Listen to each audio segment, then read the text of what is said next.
Welcome to Local Bitcoiners, a podcast about Bitcoin meetups. This episode, Reed and Rev talk with Shannon from Columbus, Ohio Bitcoin Meetup. Hey, welcome back. Rev Hodl here.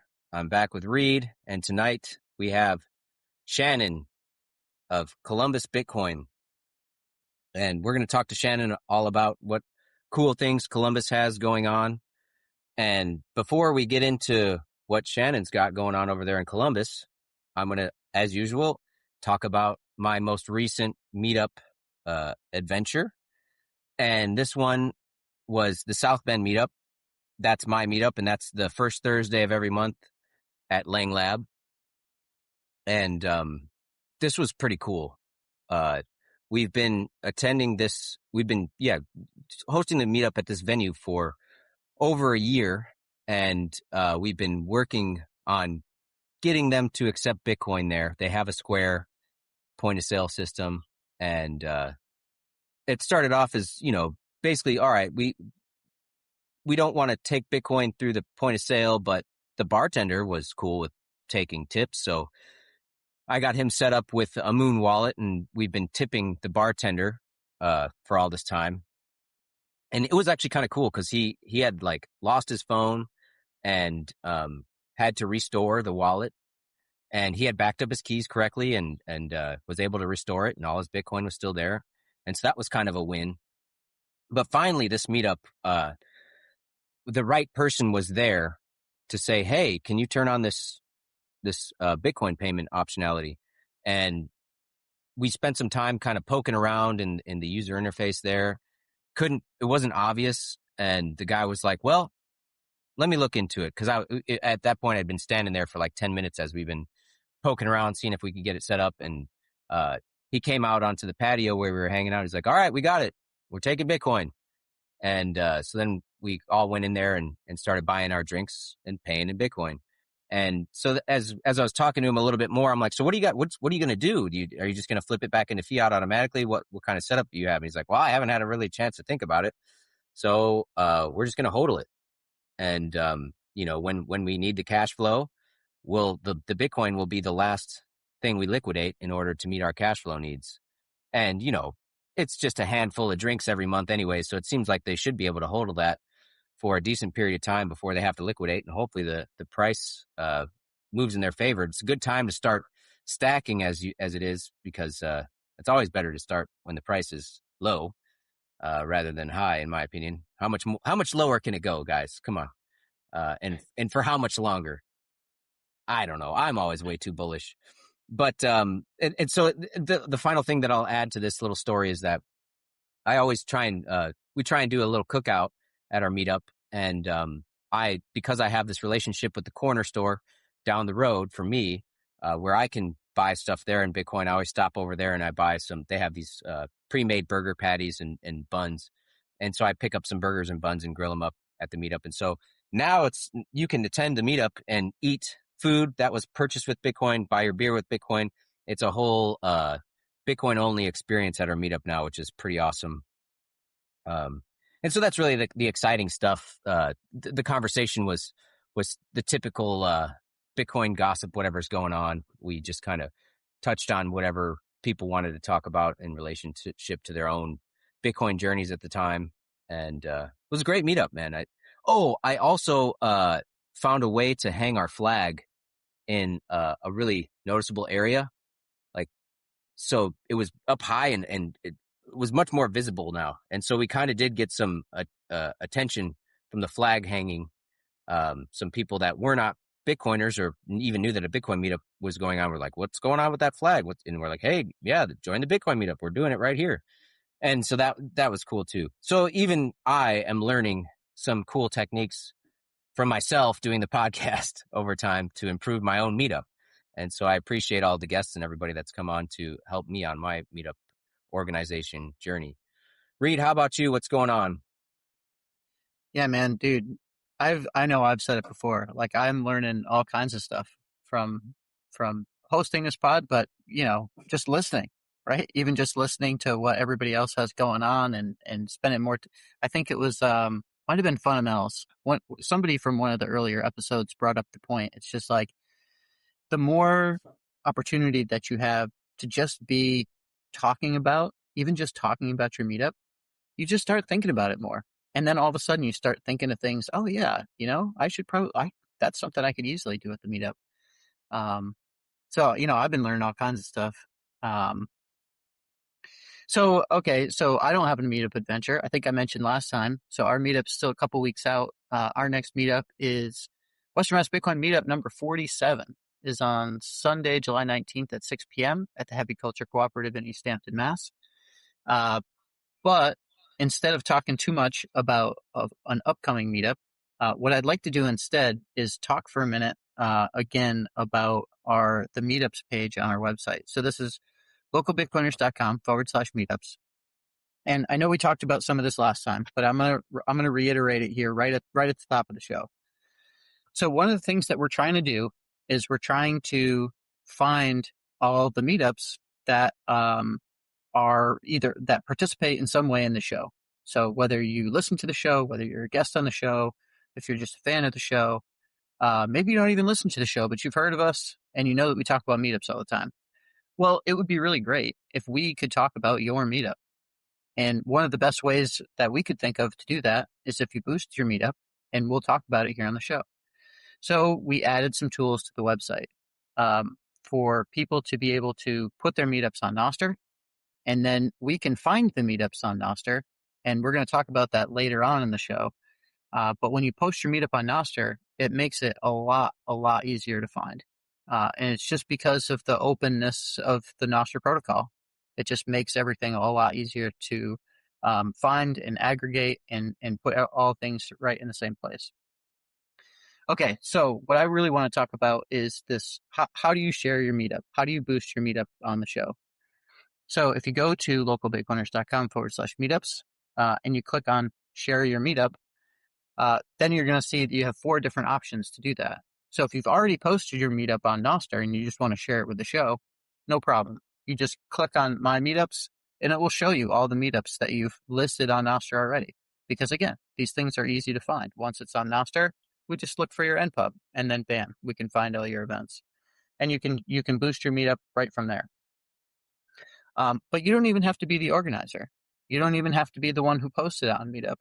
If you see a meetup if you know of another meetup on nostr, you can search for it. Just search for the person who posted it, and you can boost that meetup. And we'll read that meetup out.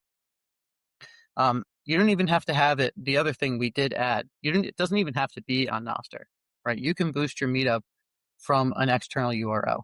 So if you just want to share the meetup.com link, or if you post it on, Satlantis, or if you post it on Eventbrite or any of these other platforms, you can drop the link in there as well.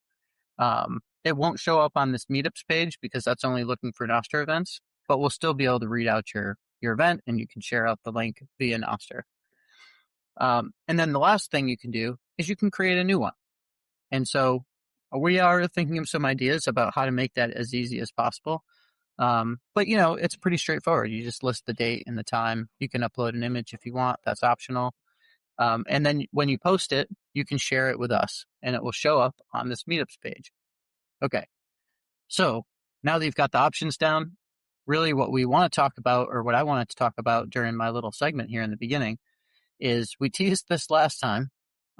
But we've got this wallet that we've been using for the show, and it's filling up with sats because these are the sats that we like to give back, right? This is our value. These are our value for value sats. And so when you post valuable content like your meetup on the show, we want to give you some value back. And so we teased it last time. And really what we're going to be doing here is anyone who posts their meetup, we're going to be randomly selecting one of the meetups, and we're going to be, sending a value for value boost of 21,000 sats. And I think we're just going to do that until we run out of sats in the wallet. So that's going to be at least a few weeks here. And so for today, we have just one meetup that hasn't been posted by Rev or myself. So Rev, you posted Chicago Bit Devs, which is coming up on Thursday, July 9th. You also posted Michigan Bitcoin Meetup, which is coming up on July 16th, and that's in Benton Harbor. I posted my meetup, which I already said is July 19th. And then you also posted South Bend, Indiana Bitcoin meetup on August 6th. But we did have Whiter, or at least that's how we're deciding, by the way, to say your name, Whiter. I hope we've gone back and forth several times here with Sker and all these things. So we're going with Whiter. You can feel free to correct us. But Whiter posted the Cleveland Bitcoin monthly meetup, which is Friday, July 10th, 7 p.m. to 9 p.m. at Saucy Brewworks in Cleveland. So, Whiter, we're going to be reaching out to you and getting you the 21,000 sats. And so thank you and for posting your meetup on the page, and we're going to give you some value back. So we're going to do this again next week. And so hopefully, folks will take some time and find your local meetup. You don't even have to be the organizer. Find your local meetup and post about it on our site. And, we're going to be sending those sats to you, the person who posted it. And then it's up to you. Maybe you want to give them back to that meetup. Maybe you want to give them to the organizer, make up for meetup.com fees or whatever else. But at the end of the day, they're going to be your sats. You're the one providing the value to the show, which is sharing out the meetup. So thank you, Whiter. And for the other folks who have boosted there, we have had some other folks use this tool in the past. So thank you all. And we hope that you get some more use out of this. And hopefully we'll be able to provide some value back to you. So I think that's mostly what I want to talk about. We're going to talk about the website a little bit more later in the show. But that's what I wanted to use kind of my opening segment for. So I think with that, we are going to introduce Shannon from Columbus Bitcoin. So welcome to the show. And why don't you take a minute and introduce yourself and tell us a little bit about your meetup? Yeah, good to be on, guys. Appreciate it. Yeah, I organized the Columbus Bitcoin meetup out of Columbus, Ohio. We're a Bitcoin meetup that's currently in its 6th year of life, which is a fairly long time. There's some meetups that have been around longer, but it's been a long road. Yeah, we generally do one meetup a month, and we try to do like quarterly events, which kind of keep things. The one meetup a month is generally it's a social kind of get together where people can get together, talk about Bitcoin, kind of get it off their chest, let their significant other breathe a sigh of relief so they can come and talk. And then the events are more of like an educational seminar, almost like a baby conference. They're about 3 hours long. We'll get some guest speakers to come in and talk. And we do that with a lot of partners. I see like a lot of the people you previously had in your episodes, like the free market kids. We've had them come and talk and kind of display their games and everything. It's a pretty good time. Uh, and just like Rev, we when the Square point of sale came out with Bitcoin, we were able to actually move to a location to get a private room where you could pay for food and drinks in Bitcoin, which is great. And it's kind of strange, but people still complain. I don't know if you can ever please everybody, I guess. But that's generally one of the complaints you would always hear up until that point. So, man, I wish I could pay in Bitcoin. And then you find a place that they can pay in Bitcoin, and they'll complain about something else. But so is life. So one of the things that a common question for us to get kind of kicked off here a little bit with, and it's something, I don't know, I always feel kind of interested. I think maybe it's because like back in the day, I guess it doesn't really happen so much anymore, but back in the day when I used to listen to Bitcoin podcasts, it seemed like every time somebody come on a show, it would be like the first opening question, like, tell us about how you found Bitcoin. It's like your Bitcoin origin story. Well, here we like to hear about meetup origin stories. So I'd love to hear just about what was the first meetup you ever attended? Like, how was it like getting the Columbus Bitcoin meetup like started or off the ground, or any kind of meetup origin stories you think might be interesting? I'd love to hear more about that. Okay, yeah, our meetup origin story essentially got created on Twitter. There was a couple people You know how everyone follows people, and sometimes you notice you're from the general same location. And they just kind of wanted to get together to have a few drinks. Wasn't really like a meetup just yet, so to speak. It was just like, hey, you're into Bitcoin, we're into Bitcoin. Let's get together Tuesday night, have some drinks. And that was kind of the first meetup. We had 6 people come to that one. Of the 6, 3 are still around today. One of the guys that was there, he was really into. He was out of Toledo, Ohio, and he had been in Bitcoin for a substantial amount of time. I want to say he got into it maybe probably around 2011, and but he was all like, you know, going to the conferences, going to BitBlock Boom, just traveling around, and he would go in the state of Ohio. He would go to Cleveland. He'd go to like the Toledo one, and he'd come to Columbus. So he was trying really hard to get all these meetups actually started, and he did a great job. And then one day he just kind of just disappeared. He just disappeared into the Bitcoin ether, never to be heard from again. And at that moment in time, our meetup had grown from this original 6 people. We probably had about 12 or 15 coming at that moment in time.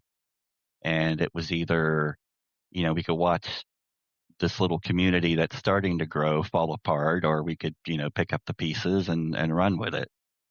And we you know, I don't want to say it was me, but I mean, we were able to get through that, and we were very fortunate that River moved from San Francisco, and their headquarters is now here in Columbus, Ohio. So we were able to partner with River, and basically, kind of through that partnership, we've been able to hold meetups actually like in River's home office, which is actually like, you know, if you're a Bitcoiner, it's pretty cool to be there, especially getting to meet, you know, some of the people like River is by far the best Bitcoin company that I'm aware of. A lot of people have, you know, I might be slightly skewed in my vision of that just because I know everybody that works there, but the people that work there are, they're amazing. They're real Bitcoiners, and the energy you can get from walking into a place like that is contagious. So we've grown from that meager 6 to we probably have about 80 regulars that they're not there every single meetup, but for the larger events they usually turn out, and that's usually a great time when that does happen. Sorry, did you say 80? 80 Yeah, regulars? Wow. yeah, That's a yeah. huge meetup. That's awesome. Yeah. That those don't come to just the regular social ones because generally Sure. we've been going around for so long. Like, you know, everyone's got life. They got kids. They got work. They got things they got to do. So the social ones don't really bring everybody together, but the events when they happen, and again, there's 4 of those a year, and generally everybody comes out for those.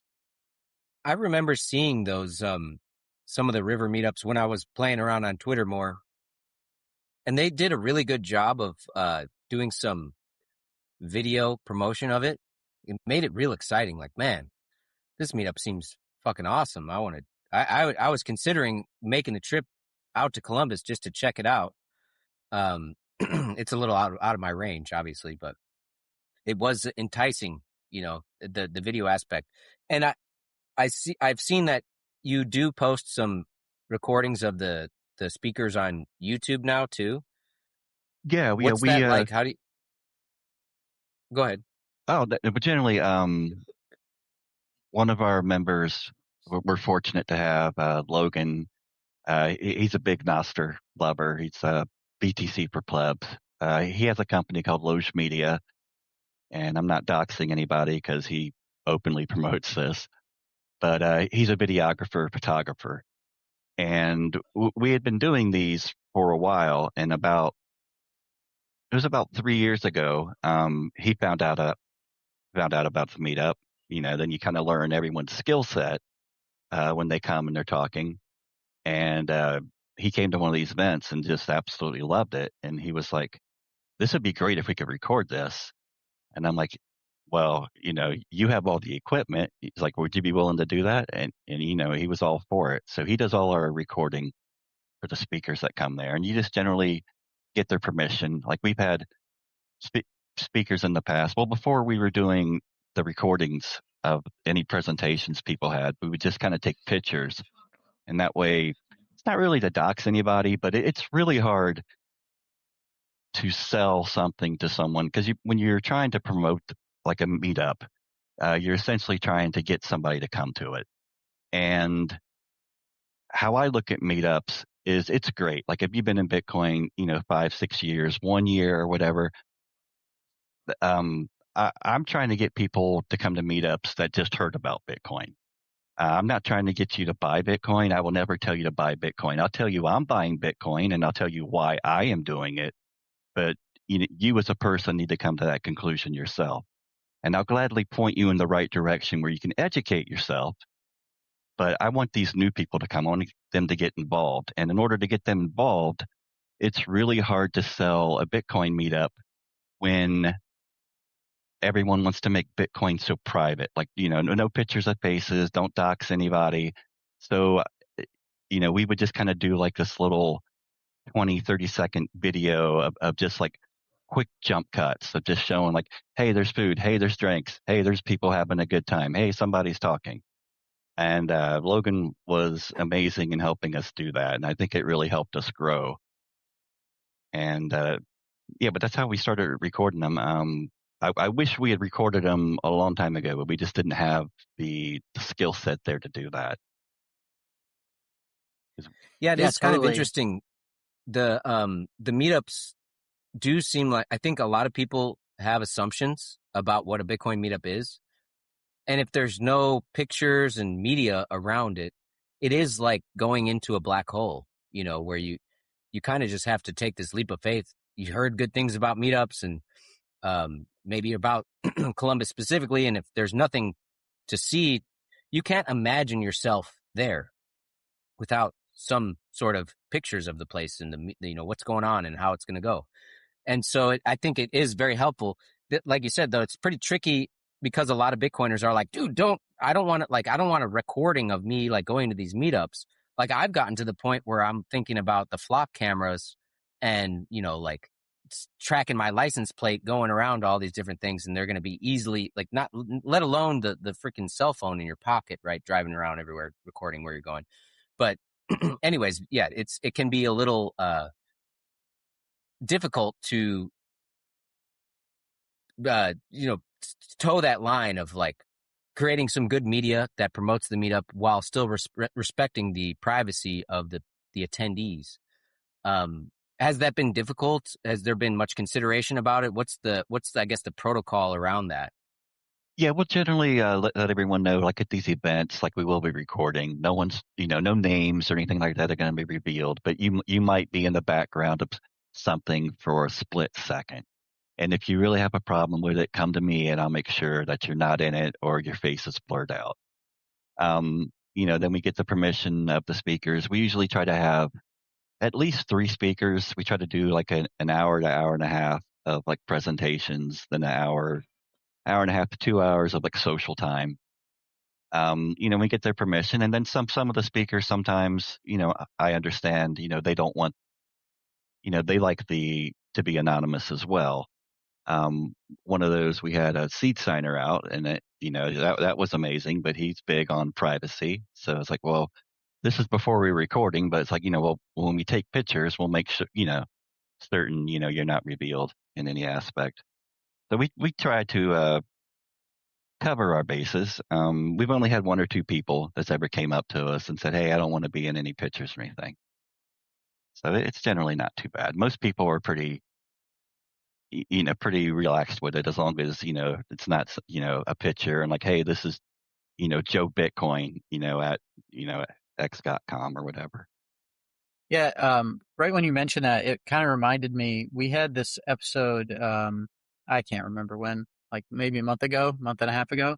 But the title was Big Upsides, Small Risks.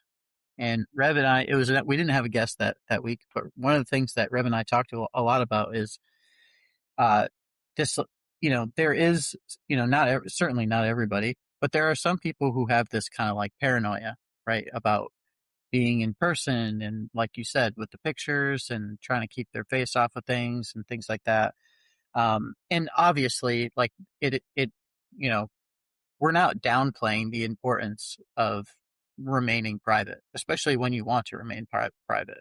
That's super important. But for the people who aren't attending meetups for these reasons, we really think that they're missing out on a lot of upside. So it's, these things, like, this is a common topic that comes up, I feel like, in Bitcoin. So I thought these recordings and stuff like that, that's actually really cool. It's something we don't see very often from Bitcoin meetups. Taking the time, you got to have all the equipment and infrastructure set up. Then you're dealing with all these privacy concerns. So I think it's really admirable that you guys have gone through all this process and all this trouble to get all this set up, because now this stuff gets to live on, right? Now more people than just the people at your meetup get to enjoy this content, but also learn from this content, right? Now the value is just growing from your content. So yeah, but when it comes to the logistics, one of the questions I had was, so I haven't had the chance to watch any of the videos yet, but when you guys do it, do you allow for any kind of audience, like Q&A or anything like that? Like how, or is it just like the speaker and then you cut the video and then it's back to regular meetup? No, we do the speaker, they go through and get to talk, and sometimes, as they're talking, about whatever topic it is, they will say something that lends itself to a question. So people in the audience, all you gotta do is just raise your hand, and you can ask a question. And then at the end of it, generally, we leave that open to any questions people may have. Like again, for the past 2 years, we've been recording them. Mostly do all my social media on X. I hate calling it X. It's still Twitter to me. But Same. yes, we post it there, and we also put it on YouTube. And again, that's for our members that can't make it that evening, so that they get a chance to get the value from it later, at their own convenience. And again, it's available to anyone in the world that would be interested in watching. We keep a backup of it on YouTube. It's really easy to find. Just type Columbus Bitcoin in the search bar, and it'll come up. I think there's close to 25 videos now. It's like about over like 11 or 12 hours worth of just talking heads, so to speak.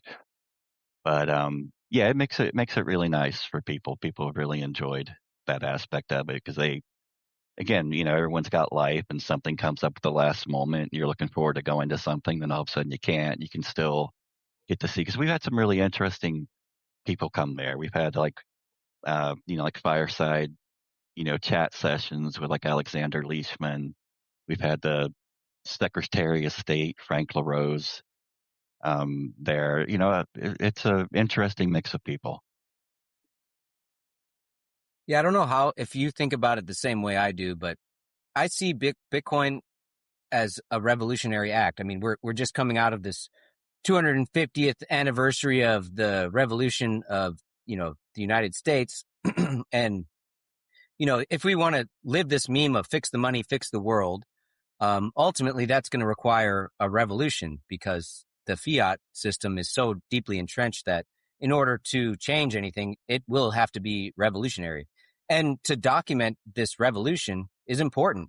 And maybe the people participating in the revolution, I'm sure that the founding fathers were not too super excited. They definitely wanted some privacy in crafting and participating in the revolution early on, but it was incredibly important that there was documentation of it so that they could be recognized for this achievement that they accomplished. And so I think that this idea of keeping some documentation of what's going on is going to be incredibly valuable in the future, should the revolution succeed, should the money get fixed and the world get fixed. I don't know if you have an opinion on that, but that's just my response to this whole idea. Yeah, yeah, I don't really have an opinion, but it is nice to see. Like, I've gone on to most people have like an Amazon Prime account, and you get like Prime Video with it. If you search Bitcoin on it, there are some older Bitcoin movies you can watch for free. There's surprisingly a lot of Bitcoin / crypto movies on there, or documentaries. And it's really neat to watch something. I got involved in Bitcoin in like 2016, but it's really neat to see like, archival footage from like 2013 of what a conference was like, and just how much it has changed in just the amount of time that I've been involved in Bitcoin. So yeah, I do think they're recording it for historical purposes. There's definitely some value in that. God, that's such a great point. I didn't even think about that. But yeah, that's absolutely what you're doing. Is it's an archive. Um, I think what I was thinking about it more like we've talked about like podcasts, right? Like this is a podcast about Bitcoin meetups, right? So we talk about Bitcoin meetups, but we also talk about podcasts. And one of the points that we've brought up in the past is that you're talking about Twitter or X or whatever. We do a lot of our stuff on nostr, and like it seems like there's like a little bit of a fracturing, right?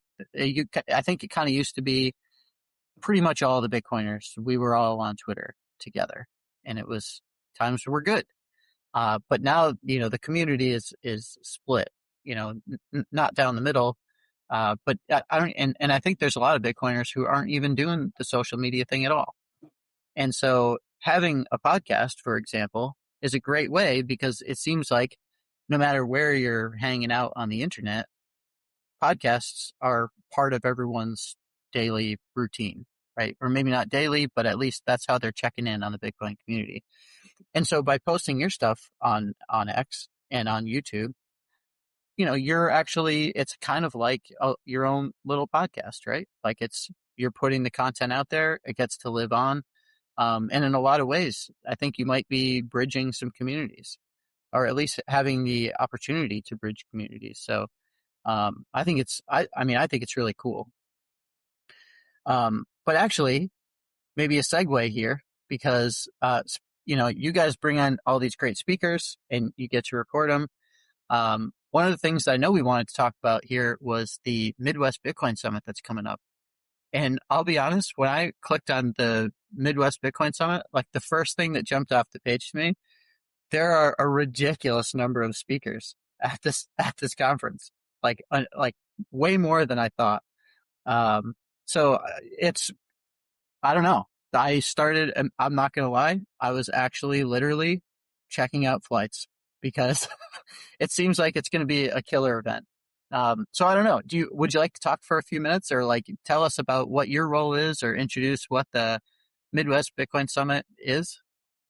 Yeah, actually, the Midwest Bitcoin Summit we've had in Columbus, there have been summits, so to speak, that they're put on by Andrew Birchwell. He runs an organization called the Ohio Blockchain Council, which they kind of work with essentially like local governments and stuff like that, trying to get legislation passed that favors Bitcoin or at least protects it.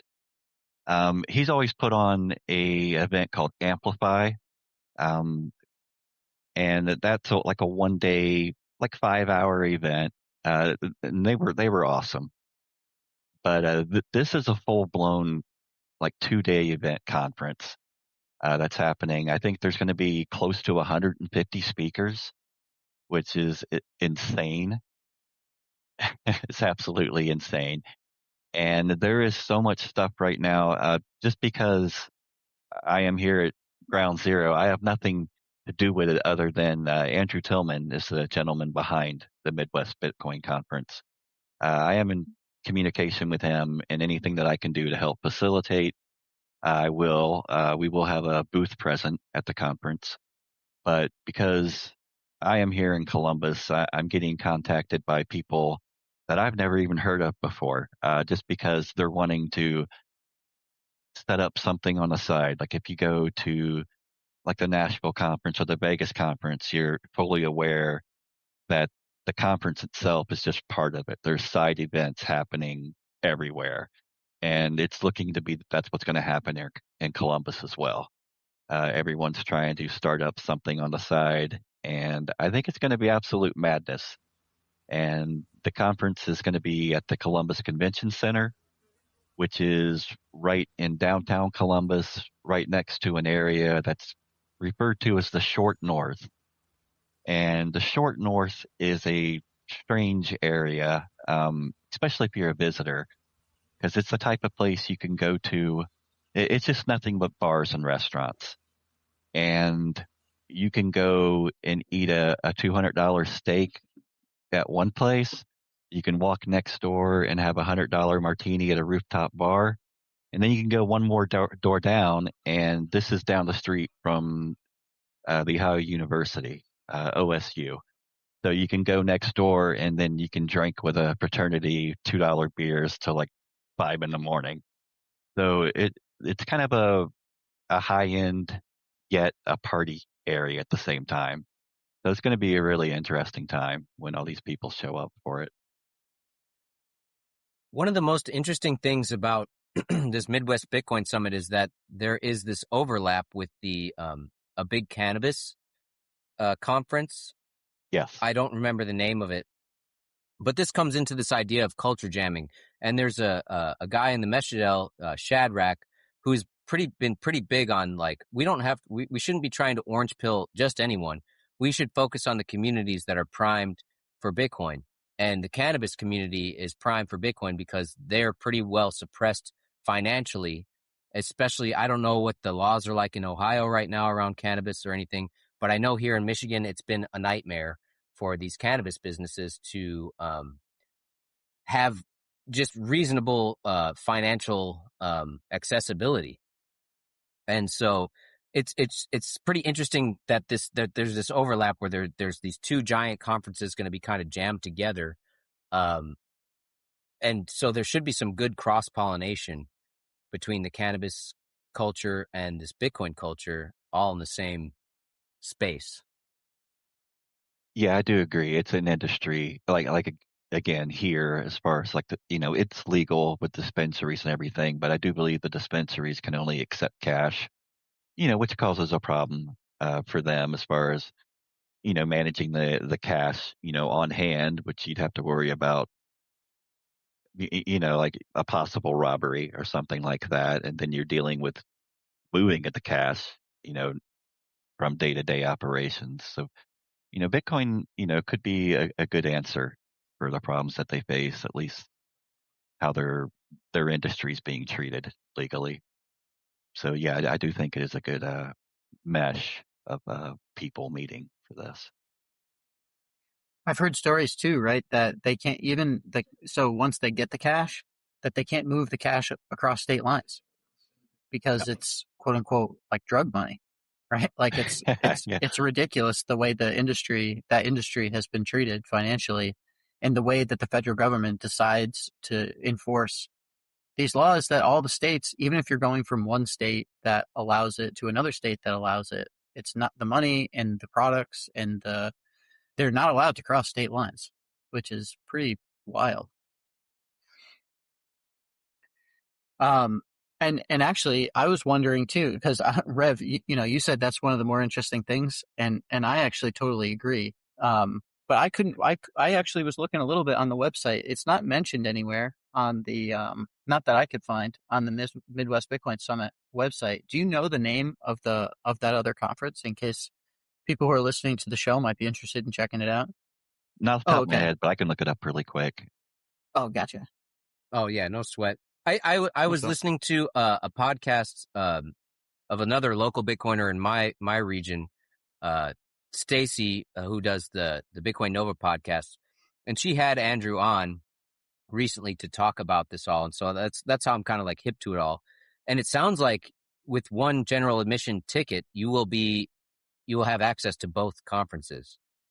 And so in addition to all the side events and all the stuff going on, you're going to have like more than enough to do and plenty of people to meet, because you're going to be able to meet all these heavy hitters from the Bitcoin culture and then all the heavy hitters from the cannabis culture. So if you like cannabis and you like Bitcoin, this is one killer place to go to. And not even to mention that, like we talked with Biddish from Cleveland a few episodes ago, and he was talking about, getting the Cleveland crew to come down there, set up a booth, try and do some aggregation of products off Nostr for people to purchase with Bitcoin. And so it's like we talk about regional events a lot on this show, where the regional events allow this opportunity for cross-pollination between the other local meetups. And this is just going to be like another great example of a convergence, an opportunity for anyone within a few hours range to go and meet each other and hang out and realize like, hey, there's local Bitcoiners just a few hours away from me everywhere in any direction. Yeah, definitely. It's called the Ohio Cannabis Health and Business Summit. But yeah, like you mentioned, the one ticket does cover both events. And yeah, but it will be great. I'm actually working on putting together like the conference itself is September 23rd and 24th, which is a Wednesday and Thursday. And the Tuesday right before it, which generally most people, if you're coming to it, would be in town on Tuesday. I'm working on putting together like a pleb kind of like Midwest, summit kickoff party. And it's kind of going to be like an invite only. And it's not like I'm holding invites from people. I just can't invite everybody to it just because I just physically couldn't rent a place big enough for that. But if you're, a Bitcoiner in a meetup somewhere, just send me a message on X at columbusbitcoin.com, and I'll make sure you get the information once I get everything finalized where to be. So it sounds like that's the cross-pollination event you want to go to. If you're in Columbus, if you're in Cincinnati, if you're in Louisville, you're in Indianapolis, you're within range of this, that's the one place where you're going to get to go and meet everybody. And I like that invite only kind of format for this kind of stuff because, like you said, it just is difficult. I mean, talk about having 80 these big meetups. Like, there's got to be a lot involved in just organizing all of that. Do you manage all that organization yourself, or do you have some help with that? How do you go about dealing with these larger meetups? No, I actually handle it myself. It's the one thing about like running a meetup is a lot of people may or may not realize, but you cannot successfully do it for free. I wish there was a way to do that, but if you want to run a meetup, it's going to cost you money. Um, So, it involves, renting a place that can hold 100 people. So, you're looking at like if you want to do it like like 100-person event, you're looking at it's probably going to run you $700 to $800 by the time, you rent a location and order like 15, 20 pizzas for the people there. We do them for free. But again, we have our members, we're kind of self-funded, so to speak, where a lot of it does come out of my pocket, but I don't mind donating that to the cause. But, we do ask for donations. We leave a jar there. If you'd like to donate some money, great. But, don't feel obligated to. But that is the one thing about it. It's not free. I wish it was. Well, that's the whole value for value ethos, right? It's like, all right, I'm putting value out there. If you got value from it, push it back in our direction. And I think this is basically just a cultural capital issue of getting people to understand, like, hey, I'm putting this out there. I would very much appreciate at least a little bit of value pushed in my direction. And if you can't afford it, it's here for you, right? You can come Right. and enjoy it. Lake Satoshi is very much like that, where they only charge $21 a ticket to come to this event, and they provide a lot of stuff. You're going to get like 10 times that value by going to that meetup, or going to that event. But so, like, I talk about this concept of the 8 forms of capital, or actually it's more like 9 forms now. I've added a ninth form. And so, like, coming from your perspective, surely you're putting this money, you're saying like, all right, I'm going to spend some of my financial capital, some of my Bitcoin, some of whatever I've got going on to keep these events going and contribute to the community. Are you getting something out of it? Making social connections, building relationships. How is that playing out? Is it's going to be sustainable for you going forward? Yeah, it's not like anything that's financially, by all means, don't put yourself in like a financial burden. Yeah, it's something I can afford to do. And what I get out of it, and you'll see a lot of times when the big Bitcoin conferences happen, like the ones in Vegas, like on the social media, there'll be people slamming it and they'll be calling it like a shitcoin conference and this is that and this is that. And to me, like the conference, going to it, you get to like see the expo center and the booths, and you can go see somebody talk that you've always kind of like enjoyed their opinion. But it's always been about meeting the people there. That's where I've always found the most fun. And I'm not a people person. I generally don't like people, but I like Bitcoiners.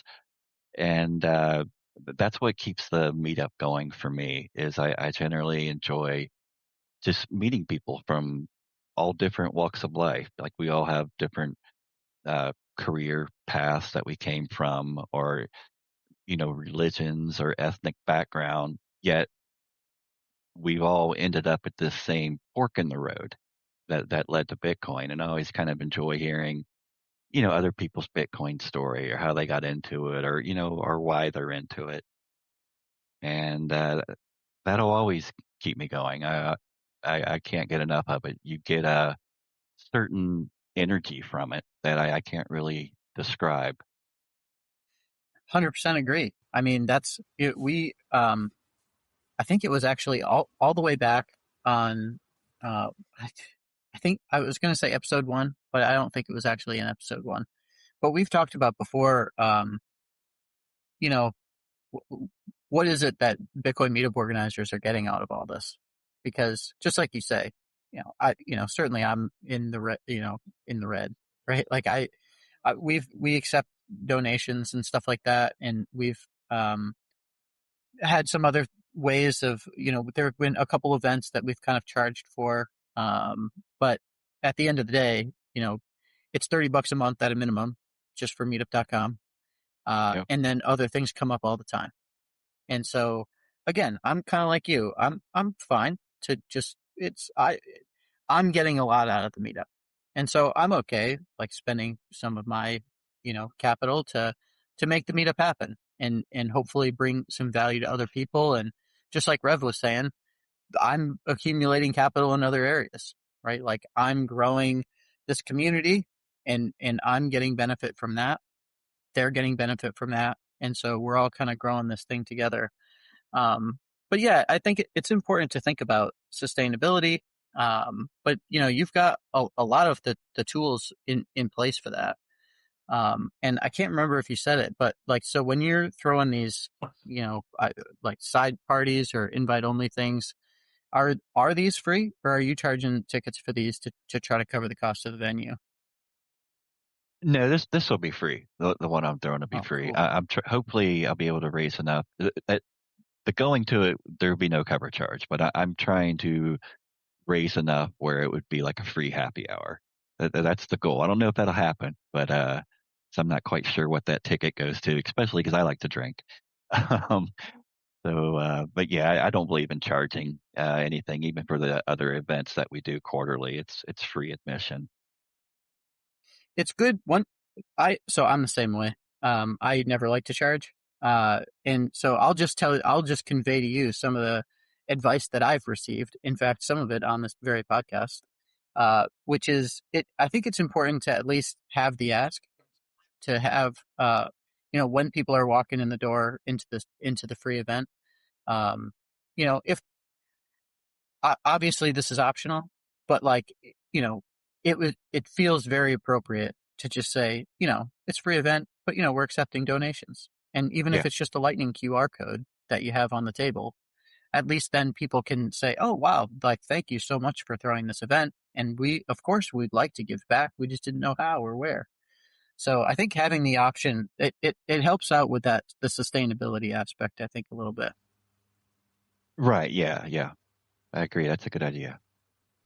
Okay. Well, we're a little bit early here, but we're kind of getting close to the hour mark. And one thing, Shannon, I think we did talk a little bit pre-show, but one of the things that we didn't mention is before we close out this part of the episode, we like to give, I guess, you first, an opportunity to talk about any kind of key takeaways from this episode, anything that you thought that you wanted to bring up that we didn't have a chance to bring up, or anything else that you wanted to say before we reach the end of the episode here. So I'll turn it back over to you if there's anything you wanted to kind of close us out with.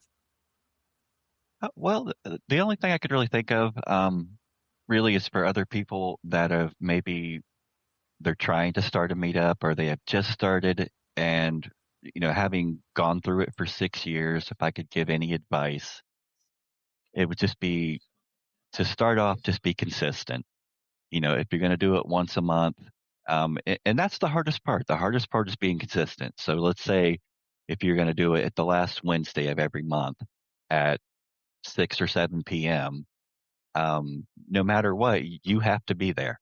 So you have to make yourself available. Someone's got, if someone shows up, someone needs to be there for that. So you just need to be consistent. Don't give up. Try to have a little bit of thick skin about it because, 1 month, you may have starting off like, say you have nobody, then, now you have like 10 or 15 people coming. And then all of a sudden, at your next meetup, it might just be 2 or 3. Don't let that deter you, really. It's just everyone has life going on. Everyone's got uh, parents they have to deal with, family, kids, career. And then, on top of that, everyone knows life happens. People can have vehicle problems, etc.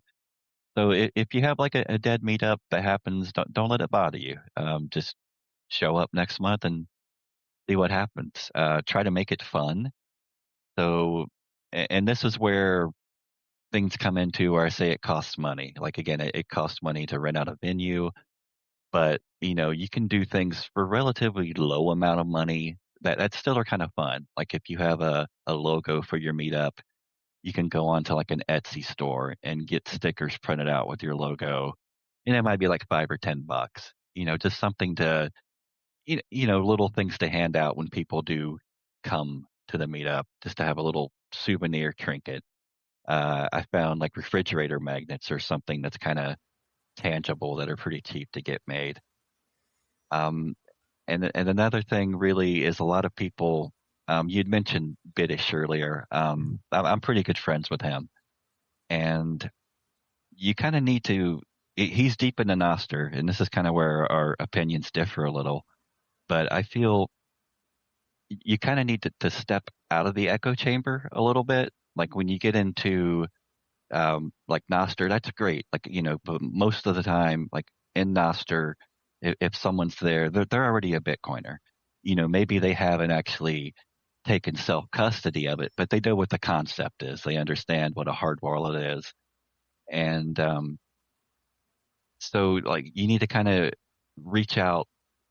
And I know these places that are like Bitcoiner focused, like Nostr, was it like the Orange app, Satlantis, uh, things like that are great for Bitcoiners, but the only people that are going to find you are Bitcoiners. You got to kind of reach out. And, I don't like paying the fee for meetup.com, but we've had so many people, come and find out about us through meetup.com. I wish it's overpriced and, uh, I will never argue that it shouldn't cost that much because it's a little ridiculous, but it is a great resource to get people to get the message out there, that you are having this meetup. So would you say you kind of mentioned it, but like it sounds like your goal is to really bring Bitcoin to people that don't know about it. Get It's people to go ahead. sorry, no, it's mainly to bring Bitcoiners together that already, because there's not too much you're gonna like if someone's a diehard Bitcoiner, like they're Nostr, that means that they know how to set a wallet up. They most likely know or they could regurgitate the information that all the talking heads have spit out about Bitcoin. Bitcoin's digital capital, yada yada yada yada yada. So you're not really going to like teach them much or point them in a direction. They're already on the same page with you. So I try to get the meetup is like a community of people that are like that to kind of bring them together and let them know, hey, there's someone kind of like me right here in my hometown. And, we can talk, and we have a Telegram channel where our members, communicate. But at the same time, it needs to be friendly for someone that just walked in and they don't understand what Bitcoin is. Um, so yeah, I like to get people that are just now finding Bitcoin. That's the funnest thing to me. Someone that's willing to show up at this Bitcoin event that really doesn't have a clue what it is. So it's kind of a fine line you kind of have to walk to make it a place where both people feel welcome. And there's not really a playbook for that. You just kind of got to play that by ear. It's certainly not something that you can prescribe, but like, what do you think is like the what have you found to be effective in? So you mentioned meetup.com as being an effective tool for allowing people to find this meetup and come and ask the questions. Is there anything in addition to that, to getting these like pre-coiners, so to speak, to come and check it out, and then get in the Telegram, start asking questions, get involved? What are some of those other techniques that you found to be useful? Just, again, like putting on, I would say the biggest draw is, again, like doing like the like media for it. If you're able to put on a small event, and again, like if you're in like whatever city you're in, um, it's amazing like what you can find that you didn't know when once you start looking. Like we have editors that work for the Consensus Network here in Columbus. Again, we have people that we can lean on from River. Uh, One thing that's neat about the meetup is you actually, when like Bitcoiners get together, if they're motivated to do something, you don't really like need to help them or encourage them. They will come together, and if they're motivated to do something, they're going to do it. So you get to see the birthing of ideas and projects that never happened before. Uh, I got to witness the birth of a couple Bitcoin companies just coming out of the meetup. And again, just getting the word out there. Again, putting some kind of media, like if you don't want to dox anybody, like Cleveland's really good about it. They'll take pictures and they'll just put like a Bitcoin symbol over everybody's face. That way, no one can see who you are, but you can at least see pictures of wow, and you can count them. You can go, wow, there was 22 people here that night. Maybe I should check that out. And again, it's kind of hard to draw people to it. So again, that's how the events kind of help out. Is if you can find somebody in your area that you know maybe they work in the Bitcoin industry, or maybe they're um, in they write articles, or they do a podcast or something like that, or even they could be someone with an opinion that's not afraid to speak publicly. If you can have something uh, like to advertise as an attraction for them to come and see. It's not just, hey, come have a few drinks, let's eat some pizza and talk Bitcoin. It's like, hey, we're going to do this, or you could even do something small, like a workshop that's really simple, and it come use Bitcoin for the first time. And all that is just teaching someone to set up a Lightning wallet, and just let them give them some sats, let them bounce it around to the other people there, let them experience it. But yeah, I would say the biggest thing is trying to find a way to create an attraction, a reason to come. We talk about that a lot. Like, just what is the incentive to come to the meetup and then to keep coming back? And so I guess if I'm going to give my final thoughts on the aggregate of this discussion, it's like the recording and the media of it is not only important for promoting the meetup, and if you can do it in a way that's thoughtful of everyone's privacy, it can be incredibly effective. As I mentioned at the beginning, it's like I saw that media of the Columbus meetup, and I was like, yeah, man, I want to go to that. And Reed's like looking at the website for the Midwest Bitcoin. Somebody's like, yeah, I want to go to that. And so you guys have got that going on. And in addition to that, it's just like holding the door open, right? So if you're consistent and you can keep the door held open so that these new people can come in, feel ushered in, then everything can grow. And you get the cross pollination with the Columbus guys, with the Cincinnati folks, the Louisville folks, right? All these people that are in the area. You build up this network that all of a sudden is bigger than just your local meetup, and you realize that there's local Bitcoiners everywhere. I just think it is the revolution, you know. This is what we're doing is laying the groundwork for the new parallel system that can evolve, and all of a sudden, over time, 6 years, right? 6 years from 6 people, now you're at these 80-person quarterly events, and now this giant summit where you have to make the pre party an invite only thing is amazing, man. It's just it's a testament to like what you can do. And really 6 years is a short period of time. If you plant an apple tree in 6 years, you're finally going to really get the yields of the fruit of that tree. You know, that's what you're looking at. That's not a long time. People plant apple trees all the time. And so really, I mean, you mentioned this fella that, and I think I know who you're referencing here, from Toledo, going around like Johnny Appleseed, interacting with meetups, getting everybody stoked, you know, and then disappearing. But that work was done. And then the reverberations of that work continue today and to lead you to where you're at. You know, we all have a role to play. And if we can just keep holding the door open, more people will come and join us. Yeah, man, well said. And I'll keep mine short. You know, I'll go back to something that comes up all the time on this, which is consistency, but also variety, right? And Shannon, I know you mentioned and really kind of underscored the importance of consistency. I think that's one of the most important things that a Bitcoin meetup organizer can do is to be consistent.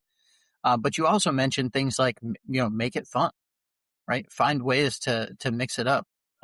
You've got the socials, but then you do these quarterly events, right? Where you bring in the speakers, and then you do these other regional things, and now you have the big summit. And the other thing too, right, is with the summit, it's not only a Bitcoin thing now, right? Now there's like this other side kind of convention that you can go and interact with them too, with the I tried to write it down quickly here. Ohio Health and Cannabis Summit. Was that right? I just want to make sure I got the name right. Yeah, All Ohio right. Cannabis Health. Yep. Ohio Cannabis Health. Right. Okay, great. So yeah, I mean, I think these are all ways that you can bring Bitcoiners together, but also kind of keep everything fresh. And so it sounds to me like you guys have really one of the premier meetups going on here. And so I applaud, all the work that you guys have done. It's been really great hearing from you and hearing about all the stuff that you have going on. So I guess I can just kind of wrap us up by saying, thanks for sure for coming on the show and for taking some of your valuable time.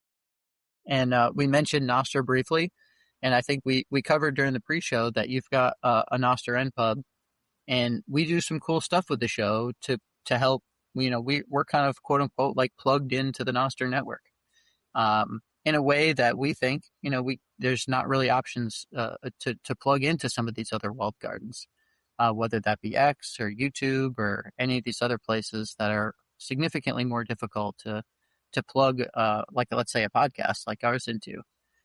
So hopefully you'll get a little bit more miles on your npub. It'll be in the show notes. You'll be featured here on our website as a guest. And, maybe people will go and find you on X, but also hopefully find you're on nostr as well. I appreciate that. I'll make a conscious effort to spend a little more time on nostr now that well, I think X is mostly taken over by all the suit coiners. So yeah, I may make a conscious effort to get on nostr more often. Yeah, I like this, and maybe you'll hear a little bit if you decide to hang out for the second part of the show that we're going to be starting here in a minute. But I like to think of it's not so much like Nostr versus Twitter, like because Nostr has a lot of other tools beyond just the social stuff. Like for me personally, I don't know, people who follow me on Nostr, like I'm not a very social person. Like I'm not posting all the time. Like one, note a day, like maybe. Like I wouldn't call myself like the greatest follow, like social follow. I like Nostr because of all the other stuff that you get along with it. And some of that other stuff is still being developed and still working. But because you have a community of Bitcoiners, you get this community of people who just birth products into existence, just like kind of like you were talking about. And so we're starting to see a lot of the AI tools that are coming out, sort of an explosion of new features and tools and things that are plugging into Nostr that really kind of can't be plugged in anywhere else. Um, so I guess that's maybe like I didn't really plan to have a Nostr pitch as part of this, but maybe that's like a little, at least maybe not a pitch, right? It's why I like Nostr. You can take it for what you want, I guess. Okay, well, I think what that means is we're getting ready to transition to the other part of the show, which is our value for value section. So, just like we talked about before, Shannon, you're more than welcome to hang out with us. We basically what we're doing is we're going to go over, we get boosts sent to the show, which are sent to us in the form of sats. Some of those come with messages that we like to read off. And we also like to recognize all of our top contributors. So that's what we're going to start off with. But I guess before we do, just wanted to give one more thank you to Shannon for coming on the show, and just make sure you have one last final word for us. If you wanted to drop your handle for Twitter or X, or anything, any other links or anything like that you'd like to shill, want to give you a chance to go ahead and do that. Yeah, tell us about your meetup one last time, the next one that's coming up. Okay, yeah, our next one will be on July 28th at the Daily Growler in Upper Arlington, Ohio, from 6 to 9 p.m. I mean, yeah, 6 to 9. Generally, it lasts to it drags around to about 10, but advertise 6 to 9. And yeah, mainly if you want to try to find me, if you just on anything, it's just Columbus Bitcoin. That'll be me that turns up. It could be Meetup, X, uh, Telegram, whatever. And lastly, if you do manage to make it to the Midwest Bitcoin Summit, we will have a booth there in the Expo Center. Stop by and say hi. Awesome. Yeah. Thanks, man. Thanks for All having right. me. Yeah. 100%. Okay. So let's, I guess when we're starting off our value for value section of the show, the place we like to start is with our leaderboards. So sorry, you'd think I would have this by now. I would have a routine down and I would have all this up. Okay, here we go. So what I'm going to do is we don't have a ton of changes to our leaderboards, but I'm going to hit the leaderboards real quick. And then before we get into going through all the boosts, I'm going to take a minute and talk a little bit about some of the new features that have come to the website since our last episode. But first, let's start with our first leaderboard, which is our top episodes. So just like I always say, our top episode leaderboard, one of the cool things about the top episode leaderboard is that if you're new to the show and you like this episode, and you're kind of thinking, wow, this is going to be one of my new podcasts that I'm going to add to my feed. But, we're already on, this is going to be episode 19. What about all the other 18 episodes that are in the backlog? That's a lot of episodes. Maybe you don't have time for that. Well, you can take a look here at our top episodes and find out the episodes that people have found the most valuable. And we know that because those are the episodes that they've sent the most sats to. So our top episode here is episode 15 with BTC Russell. And that one is called Privacy is Sovereignty with BTC Russell from Columbia, South Carolina. That episode has gotten 281,897 sats. Now, that was a great episode. We talked about a lot of really cool stuff on there. But one of the reasons why we think that it's way up here at the top of the leaderboard is actually more or less all the sats from that episode have been pledged at this point to go to the Samurai developers. And so this would be to the Samurai developers, any kind of legal fund that they have, but also just to help out their families in this time. So BTC Russell got that kicked off. His lightning address in the podcast feed actually goes directly to Bill and Keone. And since then, Rev and we have also pledged our splits from that as well. And so at the end of July, we're going to see what the totals are for episode 15, and we'll be making a donation of both of our splits from that episode as well. So all of the sats from episode 15 are going to be going to the Samurai developers. And so we're very pleased that that's our top episode here. All right, second on the leaderboard, our second top episode is episode 2. That was with GC and James from Jersey City. Meetups are the ultimate web of trust.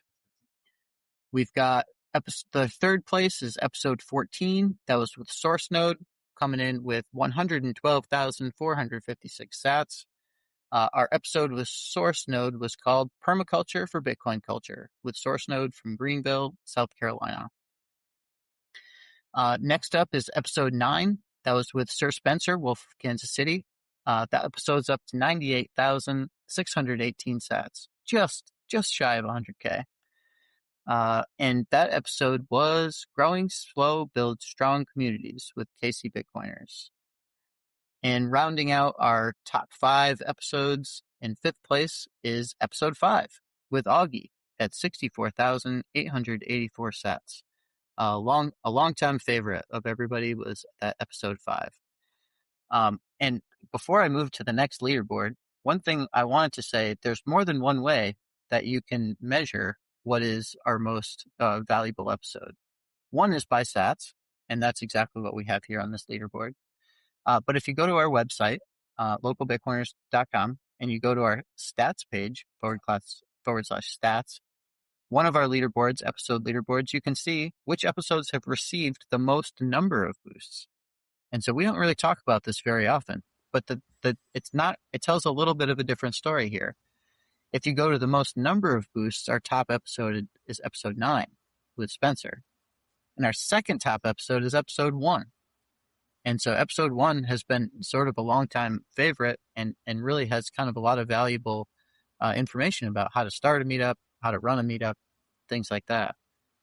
Another one on here that's in our top supported episodes that wasn't on the leaderboard in 3rd place is episode 8. And that's received 20. So these are 21 unique individuals or unique supporters who have supported that. And then we have episode 2 and episode 5, which I think we talked about those 2.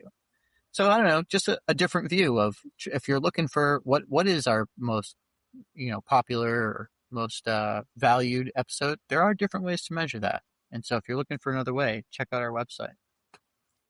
I will say that episode 1, I've had more than one person reach out to me privately saying like, hey, I'm going to start a meetup and I'm listening to episode 1 to get all the lowdown of how to do it. And so really, if you want to start a meetup and you're listening to this show right now and you're like, man, I got to get in on this fun, this cool stuff that's going on. I want to join the revolution. Well, you can join the revolution and get all the information you need by listening to episode 1. Hell yeah. Or at least a good start, right? We talk about a lot of cool stuff in this podcast, but I think it's a great place to start, especially if you're looking to start a meetup. All right. Next leaderboard these are our top listeners. So these would be the people who have boosted the most number of shows. And so this one, we do have a little bit of a change here. So we called out Permanerd last time because Permanerd was missing one. He was, at one point he had the perfect record, and then it seemed like maybe one got missed because he double boosted one episode and missed another one. So Permanerd apparently has gone back and corrected the situation, because now he and Matthew D are both tied for first place with a perfect score of 18 out of 18 episodes boosted. So thank you, Permanerd, and of course, thank you, Matthew D. So we, of course, appreciate your longtime support. And then coming in right below them is nostr Gang. And all three of those folks, I'm pretty sure we're going to be hearing from in the boost section. These are our, these are our core group. I think that's maybe what we're going to start calling. I guess we call this top listeners. We've called them ride or dies, but it seems kind of like every meetup's got their core group. You know what I mean? And I think you guys, you're really our core group. You're here every episode. You're boosting our show all the time. We get to interact with you on nostr. We're constantly hearing from you. So thank you to our top listeners. And rounding out here, our top three, because Permanerd and Matthew D are tied for first. nostr Gang coming in second place then with 14 episodes boosted. So third place is Shadrach. Shadrach coming in with 10 episodes boosted. So thank you, Shadrach, nostr Gang, Matthew D, Permanerd. You guys are our core group, and we love you guys. Thank you for all the support. I want to jump in real quick. So first of all, I think nostr Gang has been making an effort to go back and find the episodes that they've missed and boost it.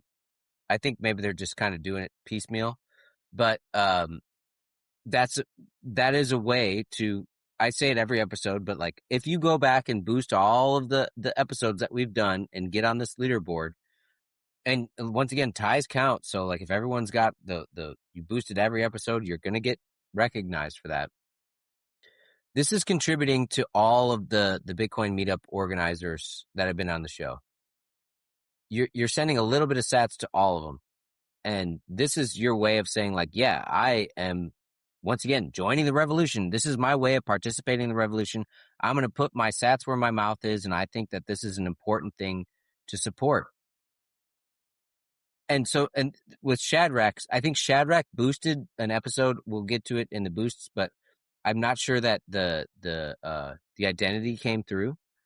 But anyways, okay. Shadrach has like an amazing episode, kind of tangentially related to what Shadrach is doing. But there's a podcast called the Free Cities Podcast. And recently the Free Cities Podcast had a guy on called, his name's Polycarp. And he's talking about this archipelago node. Which is a node which allows you not only to do sort of like what the Start9 node does or the Umbrel node does, where you can download all these other apps and use your server, your home server to do all this stuff, right? In addition to doing all that stuff, the archipelago node allows you for some mesh networking capabilities. And in addition to that, it allows you to earn sats for creating these connections.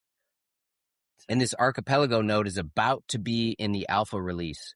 And so if you're interested in sort of playing around with what you can do with a Bitcoin node and earn some sats beyond just like running a Lightning routing node or whatever, how you can really leverage your home server to earn you some Bitcoin and to like connect everyone together, this archipelago node is definitely something to be looking into. I recommend going and finding that Free Cities podcast with Polycarp and listening to it if you're interested, because it is fantastic. I couldn't have said all the stuff that Polycarp said better myself. And you know, there has been some criticism of it, as far as the claims that they're making or whatever. You know, I think it was mostly terminology. I listened to that episode too. I think a lot of it was just terminology, and it's like, well, that's not what that means. It's like, well, that's not super important all the time. Like it's the whole thing is the like, message dude, matters. Yes, these nodes, if you run one of these archipelago nodes, you will be able to connect and do some really fucking cool shit. And it's like, much like a lot of the nostr stuff that's coming online right now with the private messaging and all the stuff. This archipelago node is similar, where keep your eye on it, you know, just pay attention. And before we get to our last leaderboard, I'll just slip in one last note here about the website, which is so at nostr Gang. So if you are trying to figure out which episodes you haven't boosted, we actually have a tool for that on the website. So on the stats page, on the episode leaderboard, there's a radio button. If you're logged in with nostr, you can see, if you click on that, it will tell you which episodes you've boosted and how much. So you can take a look at the list and see if you can figure out which episodes are missing. All right, let's move to our final leaderboard, which are our top boosts. So these are the single biggest boosts ever sent to the show. So I'm going to go down the list here, and these are messages that we read off every show. And so if you have something that you would like us to read off every show, maybe you're selling a product on nostr. Maybe you want to promote your Bitcoin meetup. You want to just get it out there that, hey, the third Thursday of every month, we meet at this time at this place. We'll read it off every single show. All you got to do is get onto the top boost list, and we'll keep doing that off for as long as you're on the list. So let's start going through these. Number one, we have, there we go. Number one, we've got from Sovereign, which was 300,000 sats, and that went to the Local Bitcoiners show. So this wasn't an episode boost. This was a boost that came in on the website and it went to the show. So when sats get sent to the show, Rev and I get a split, but a whole third of that goes back into our value for value, allotment, right? Where we're going to go out and look for podcasts. We're going to look for nostr notes. We're going to look for projects. We're going to look for other things that we can contribute to that are providing us value. And so that's really what we're using a good chunk of those sats for in this particular case. So, okay. So Sovereign's boost came in 300,000 sats via localbitcoiners.com. And the message is, Sovereign is the geek squad for Bitcoiners and Bitcoin companies. Come check us out at sovereign.io, spelled SOVREIGN. Thanks, Rev and Reed. Alrighty. Second place is also from Sovereign. And this time, rather than boosting the show, Sovereign boosted episode 15, which we already talked about. That was BTC Russell's episode, where all those sats are going to end up going to Bill and Keone. So that boost comes in 200,000 sats, again via localbitcoiners.com from Sovereign. The message is, Sovereign focuses on helping individuals, families, and companies integrate Bitcoin into their personal and professional lives with confidence, recognizing the crucial role it plays in the broader economic picture. If you want to dig deeper into self-custody, node running, or point-of-sale implementation, Sovereign has your back. Thanks to all the Bitcoin meetup organizers out there for keeping the grassroots ethos alive. Go to sovereign.io, spelled SOVREIGN, for support on your Bitcoin journey. Next up, in third place, we've got BTC Jackalope. He boosted episode 2. That was with GC and James from Jersey City, which he has personally declared to me to be his favorite episode. Maybe there's been a new one since then that's his favorite, I suppose. But at least at the time he boosted, he said that was his favorite. And he also boosted via localbitcoiners.com 105,000 sats. And his message is, escape to the Listening Loft cabin in Wilmington, Vermont, a modern 2-bedroom retreat featuring a signature vinyl record listening loft, luxury bedding, and a peaceful deck. Perfect for skiing at Mount Snow or a relaxing getaway. Pay in Bitcoin and get 20% off. Visit listeningcabin.com for more information. Well, thank you, BTC Jackalope, and we hope some folks reach out to you. I think that seems to me like a pretty good deal, 20% off.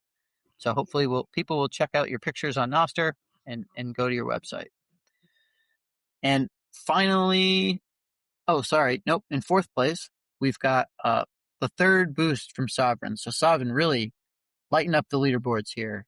100,000 sats coming in on episode 14.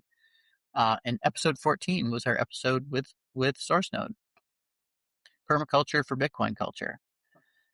And so their message is, here's what I'm thinking. Sovereign focuses on helping individuals, families, and companies integrate Bitcoin into their personal and professional lives with confidence, recognizing the crucial role it plays in the broader economic picture. If you want to dig deeper into self-custody, node running, or point-of-sale implementation, Sovereign has your back. Thanks to all the Bitcoin meetup organizers out there for keeping the grassroots ethos alive. Go to sovereign.io, spelled SOVREIGN, for support on your Bitcoin journey. Well, thank you to Sovereign so much. You've been a huge supporter of the show. We really appreciate, the sats, and we really appreciate what you're doing for Bill and Keone and for the other Bitcoin meetup organizers out there. A lot of those sats are really going right back out into the community. So we appreciate what you're doing for the show, but we appreciate what you're doing for Bitcoin meetups as a whole. And finally, our fifth top boost, last one on the leaderboard here, is 69,421 sats via Fountain. Attend your local meetup, and if there isn't one in your area, start one. Local Bitcoiners is an essential part of my 40 HBW. And that was coming in from BTC Russell. So thank you again, BTC Russell. Your top episode of the show, you really brought a lot of value to this show, and we appreciate everything that you're doing for meetups and everything that you've been working on. So thank you again for your big boost here. So all these people that are in these top boosts, they're participants in all of this. What we're trying to get going, the revolution. I will say it over and over again, right? Like, this is what we're trying to do here. We're trying to create a parallel system through Bitcoin meetups that allows us to use Bitcoin the way we want to use it as money, to transact. Not if you're in the cannabis industry, which came up in this episode. Now, if you're using Bitcoin, you don't have to fucking deal with all the bullshit that goes on with having cash. You can use Bitcoin. These are the folks that are like, yeah, Bitcoin is the way forward. This is how we fix the money and fix the world. And so check it out. Check out the Listening Loft. Check out Sovereign. Go boost the show. Boost episode 15 with I got bit by a mosquito. BTC Russell, sorry. And get those sats going to where, it's going to be effective. We have financial power, right? We have the capital to make some change here. And these guys are putting their money where their mouth is, and we're trying to do our best to continue that value chain reacting down and continue this revolution to happen. So thank you all. Very much appreciated. And while we're giving thanks, let's not forget to shout out the streamers. So I'll just read off the top. How about we'll stick with the top three here? So these are the top three streamers of all time. So first, we've got Logs coming in with 11,388 sats streamed via Fountain. I don't have a breakdown here of how many different episodes that is, but I'm wondering, Logs might be starting to creep up there on some of these supporter leaderboards. Yeah, I don't have an easy way of checking that. Another longtime streamer, Chad F. Chad F coming in with 9,628 sats streamed via Castomatic. Thank you, Chad F. And Pleb to Polymath with 6,247 sats via Fountain.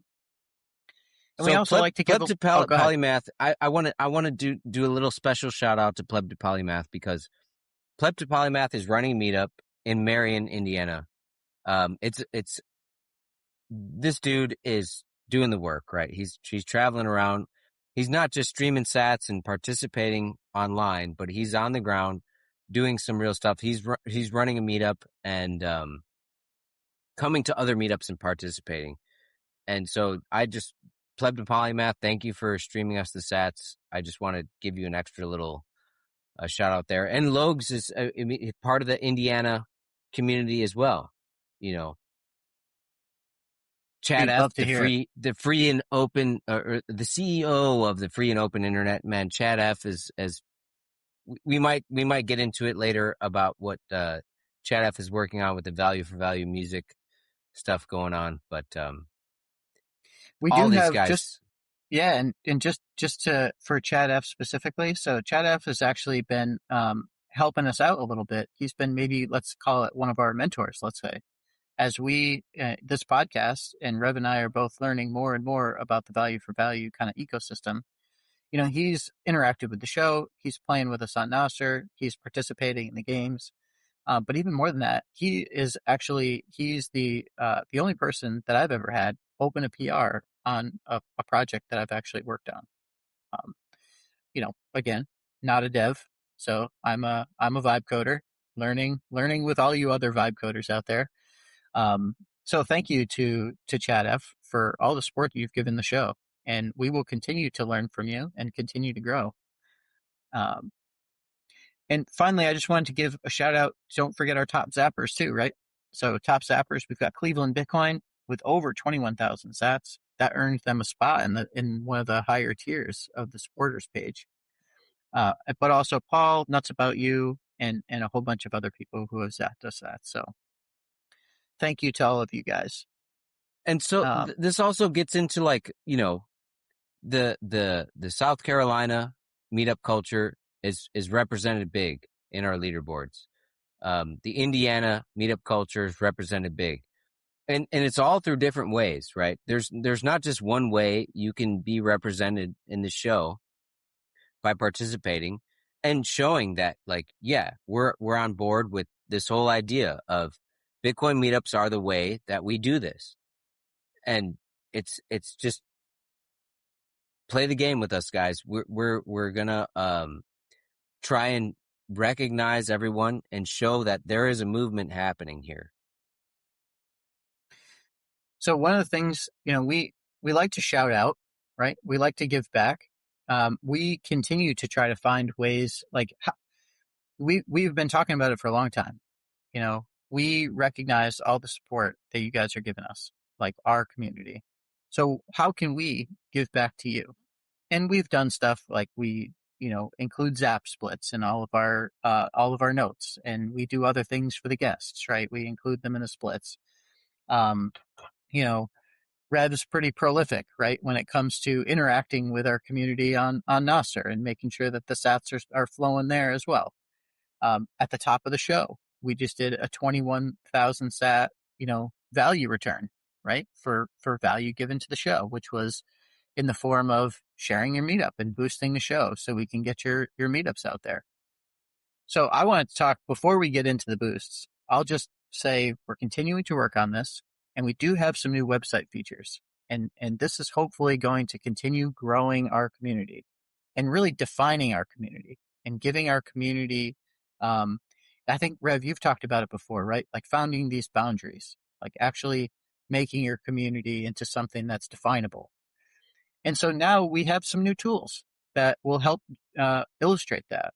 And so I'd like to sort of debut here a little bit, community feeds. And so for all the people who have boosted us or streamed us sats or zapped us on nostr for at least 100 sats, you are now part of the community. And so if we have your npub, your npub has been entered into our community on the website. So what does that even mean? Okay, you've been entered in our community. Well, first of all, you're on the supporters page, which we've already talked about that. But that's just your profile picture and a recognition that you're part of the community. So now we've taken it the next step. And the next step is these community feeds. And so we have a couple of them built out. We have two. So we have Marketplace. So if you're in our community and you are selling stuff on nostr via NIP99, like if you have NIP99 items for sale on nostr, they're now going to be featured on our website. So you don't have to boost the show. You don't have to do anything. If you just post your stuff to nostr, well, you're part of our family, right? You're part of our community. And so you get to, you'll be featured on our website. So we've got some cool stuff up here. We've got some merch that we sort of ninja launched and haven't really talked about very much. But those are listed in the marketplace. But we've also got some other cool stuff. We've got coffee crunchy hodl butter from Oshi. We've got sound coffee from Otis Bittmeyer. We've got some of the laser engraved stuff that I have been selling on nostr for a while. And then we have some other stuff that's like if you wanted to see pictures from BTC Jackalope's Vermont cabin vacation rental, he's got those listed as a nostr for sale. We've got stuff from Augie is on here. Augie's got some lip balm on here. Maybe some of these things are out of stock. I think some of these might be a little bit old, but the point is we're featuring things that are being sold on nostr from our community, and now they're on our website. The second community feed we've got is for events. And so this is, we talk a lot about, we're trying to get people to boost their meetups, right? So if you boost the meetup, that's where you're going to get the value back, because you end up on the kind one feeds. We get to talk about your meetup. You end up in the boost section of the show. But if you didn't have time for that, or you didn't know about it, or you just didn't take the time to go to localbitcoiners.com/meetups, doesn't matter, because if you've posted an event on nostr and you're in our community, it's now in our community feeds and for the events. So we've got some other events coming up. So like Jordy has an event coming up, Bitcoin and Liberty. And that is in Spain, Can Singulara in Spain. And that's Thursday, July 9th. I'm sure I butchered that. Apologies, Jordy. Let's see. We've got the other ones that we've listed off here already. We've got Bitcoin in Espanol. And so that was Johnny Fuego, right? And so we talked about that on his episode. Well, he's got it posted as an nostr event. That's Saturday, July 11th, 6 p.m. to 9 p.m. What else do we have here? The Bullish Market, right? Shout out Bullish. So Bullish Market has their event posted as a nostr event. And guess what? Bullish is in our community. And so Bullish is now featured on the website. We've got Battersea Bitcoiners on here. And then we've got Johnny again posted the local block market number 8, which is coming up Sunday, July 26th. So these are all events those are only for July. So you can go to whatever month you want and check out all the events, even events in the past. You can check out what people had going on. So these are our community feeds, and we hope you check them out. And we hope maybe that gives you a little bit more incentive to join the community and start participating in some of the nostr stuff that we've got going on. Yeah, guys, it's just super cool. Like everyone that is doing a Bitcoin meetup is doing something cool. And if you're doing something cool and you share it on Nostr, now it's available for everyone to see when you come to localbitcoiners.com. And this is localbitcoiners.com, hopefully is the place where the local Bitcoiners go to figure out what the hip, cool things are to do in your area. So let's do it. Join us.